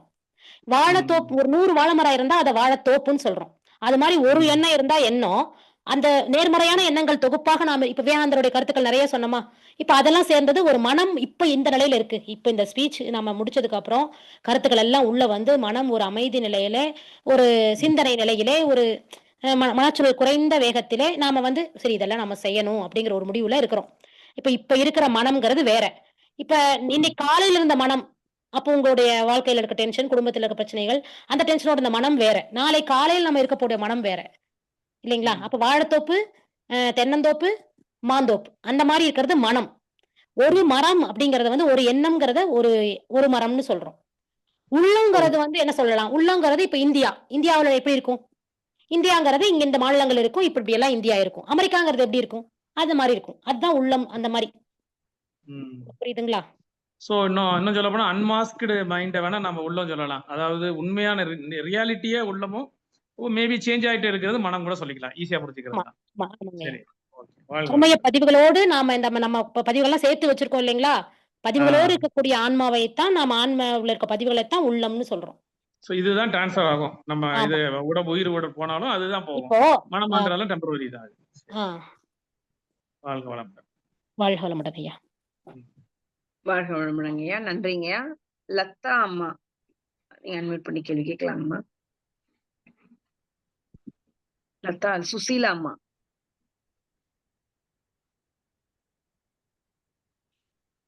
எல்லாருக்கும் அன்மியூட் ஆப்ஷன் கொடுத்தாச்சு, நீங்க பண்ணலாம். வாழ்க வளமுடன்மா. வாழ்க வளமுடன்மா. வாழ்க வளமுடன்மா. நல்ல கருத்துக்கள்மா சொன்னீங்க. ஜீவகாரண்யம் எனக்கு ஒரு டவுட். ஜீவகாரண்யம் ஃபாலோ பண்ணாதனால சில வியாதிகள் வருதுன்னு சொன்னீங்க, என்னங்கம்மா? ஆமாங்கம்மா. அதாவது நம்ம உடல் சார்ந்த ஒரு துன்பத்தை அனுபவித்துதான் ஆகணும். ஏன்னா அந்த பதிவுகள் இருக்கு இல்லையா நம்ம அந்த உடலுக்குள்ள. அந்த ஜீவகாரண்யம் ஃபாலோ பண்ணாதனால. இதே இது ஜீவகாரண்யம் ஃபாலோ பண்ணவங்களுக்கும் உடல் உபாதைகள் இருக்கு. ஜீவகாரண்யமே ஃபாலோ பண்ணாத மேலை நாடுகள்லயும் நல்லா இருக்கே, இதை எப்படி எடுத்துக்கிறதுமா? அதாவது இல்லைங்கய்யா, இது உண்மையில பார்க்கும்போது ஜீவகாருண்யத்தோடு இருக்கக்கூடிய வாழக்கூடிய மக்களுக்கு மிகப்பெரிய துன்பங்கள் அப்படிங்கிறது, ரொம்ப பெரிய துன்பங்கள்ங்கிறது இல்லைங்கிறது என்னோட தனிப்பட்ட கருத்துங்கம்மா. மகான்களும் எல்லாரும் அதான் சொல்லியிருக்காங்க. நீங்க முழுமையாக பிற உயிரை கொண்டு உணவாக கொள்ளாத இருக்கக்கூடிய ஒரு சில மக்கள், அவங்க வாழ்க்கையில கடைபிடிக்கக்கூடிய மக்களுக்கு துன்பங்கிறது பெருசா உடல் நோய்களோ, பெரிய உடல் சார்ந்து வாழ்வில் சார்ந்து பெரிய சிக்கல்களோ இருக்கிறதுக்கு வாய்ப்பு கொஞ்சம் அது கம்மி. பர்சன்டேஜ் லெவல் கம்மி. அப்ப தாங்க முடியாத வலி அப்படியெல்லாம் ஒண்ணும். ஏன்னா அவங்க அந்த அந்த ஜீவகாருண்யத்தை எடுத்துட்டாங்க இல்லையா? இப்ப நீங்க பிராக்டிகலா திங்க் பண்ணி பாருங்களேன். கூட்டி கழிச்சு பார்த்தா கணக்கு சரியா வருது. ஒரு உயிரை கொண்டு அந்த சதையை உள்ள எடுத்துட்டு இருக்கிறோம். அப்ப அதுக்கு வலியை கொடுத்திருக்கோம். அந்த வலியை நம்ம அனுபவிச்சு தானே தீரணும். செயல்விளைவு தத்துவம் தான். செயல்விளைவு தத்துவம் தான். அம்மா முதல்ல சொன்னாங்களே, செயல்விளைவு தத்துவம் தான். இது எப்படி நீங்க பிராக்டிகலா யோசிச்சு பாருங்க. அப்ப முதல்ல நாம ஆன்மீகத்துல நல்ல தவம் செய்ய செய்ய செய்ய தானாக அந்த ஜீவகாருண்யம் வந்துருமா? இதுதான் உண்மை. அது வந்துருச்சுமா. இதே இது மேலை நாடுகள்ல ஃபாலோ பண்ணவே இல்ல. அவங்க எல்லா பொருளாதாரம், வாழ்க்கை தரம் எல்லாம் அவங்க மனம் எந்த நிலையில இருக்கு, ஆன்மா எந்த நிலையில இருக்குங்கிறது நாம போய் இன்னும் ஆழ்ந்து ஆராய்ஞ்சு பார்த்தாதான் தெரியும். நம்ம மேலோட்டமா நம்ம பார்த்துட்டு இருக்கோம். சரி, செல்வ நிலையில சிறப்பா இருக்காங்க, சரி அவங்க எல்லாம் நல்லா இருக்காங்க அப்படின்னா, அவங்களுடைய ஆன்மா சார்ந்து அவங்க எந்த நிலையில இருக்காங்கறத ஆன்மா ஆராய்ச்சி எப்படி செய்ய முடியும்? ஃபுல்லா அவங்க பர்சனல் லைஃப் எடுத்து நாம ஆராய்ச்சி பண்ணி நல்லா அப்படி பார்த்தாதான் தெரியும். இத மட்டும் வச்சு முடிவு பண்ண முடியாது. முடியாதும்மா, முடியாது. கண்டிப்பா. ஜீவகாருண்யம் இல்லாம எப்படி? இல்ல, ஜீவகாருண்யம் வலியுறுத்தி தான் ஆகணும். அது அவங்களுக்கும் பாதிப்பு இருக்குன்றீங்க. இருக்கும்மா, கண்டிப்பா அந்த இருக்கும். இல்லாம எப்படி இருக்கும்? அது அவங்களுடைய மனம் சப்போஸ் மத்த நிலையில எல்லாம் அவங்க 90% இருக்காங்க, 10% இதை மட்டும் பண்ணாம இருக்காங்கன்னா அதுல 90 மார்க் வாங்கிடுவாங்க, இதுல 10 மார்க் மைனஸ்ல இருப்பாங்க. இதுல மட்டும் இந்த ஒரு விஷயத்துல அவங்களுக்கு இருக்கும் 90 மார்க், மத்த விஷயங்கள்ல வாங்கியிருப்பாங்க. இந்த ஒரு உணவுங்கிற விஷயத்துல மட்டும் அவங்களுக்கு வேலை செஞ்சுட்டு இருக்கும். நமக்கு இந்த பதிவுகளும் இருக்குது, உணவும் இருக்குதுங்கும் போது நமக்கு அப்படி சதவீதம் அப்படிதான் காம்பினேஷன் எப்படி இருக்கோ அப்படிதாம்மா. அதுபடி கூடும்ன்றீங்க. ஆமா, ஜீவகாருண்யத்தால பதிவுகள் கூடும். கண்டிப்பாக நாம அதுக்கு எப்படி நீங்க திங்க் பண்ணி பாருங்களேன். நியாயமா நீங்களே யோசிச்சு பாருங்க. எனக்கு இப்ப வலிக்க கூடாதுன்னா, இப்ப நான் மகர்ஷிட்ட வரும்போது 22 வயதுமா. அதுக்கு முன்னால வரைக்கும் நான் எனக்கு அந்த விவரம் தெரியல. வீட்டுல இருந்தாங்க, சாப்பிட்டுட்டு இருந்தோம். அப்ப அந்த அந்த சதைகள் இருந்தக்கூடிய அந்த வேதனையை நாம பிற்காலத்துல ஏதோ ஒரு நோயாக கழிச்சுத்தானே தீரணும். அது சரிதாங்க. இப்ப இல்ல, முதல்ல இருந்தே வந்திருக்கோம்னா, முதல்ல இருந்தே ஆரம்பத்துல இருந்தே நான் ஜீவகாருண்யத்துக்காக எந்த உயிருக்கு துன்பம் கொடுக்கல அப்படிங்கும் போது அந்த பதிவுகள் அங்க குறைவா இருக்குங்கிறேன் நான். நீங்க நல்லா ஆராய்ச்சி, நான் என்னோட வாழ்க்கையிலும் பார்த்துட்டேம்மா. என்னுடைய மகள் அவங்க சின்ன குழந்தையில இருந்தே அவங்களுக்கு நான் கொடுக்கல. அப்ப அவங்களுடைய வாழ்க்கையில பாத்தீங்கன்னா, அவங்களுக்கு லைஃப்ல பல விஷயங்கள் எல்லாமே பாத்தீங்கன்னா சக்சஸா நடக்கிறதும் சரி, அவங்களோட வாழ்க்கையும் பார்க்கும்போது அவங்களுக்கு பெரிய இல்ல எப்படி சொல்றது, அவங்களுக்கு சில விஷயங்கள் துன்பங்கள் குறைவாகத்தான் இருக்கும்னு நான் நினைக்கிறேன். இதை அனுபவபூர்வமாவே உணர்ந்துட்டோமா நாங்க. சரிங்கம்மா, நல்ல விளக்கம். வாழ்க வளமுடன்ங்கம்மா. நன்றிம்மா. மாணிக்கவர்த்த ஐயாவுக்கும் வாழ்க வளமுடன் சொல்லிடுங்க. ஐயா தான் இந்த தலைப்பை கொடுத்தாங்க. ஐயாவுக்கு தான் இந்த அத்தனை பெருமையும் போய் சேரும். சரிங்க, சரிங்கம்மா.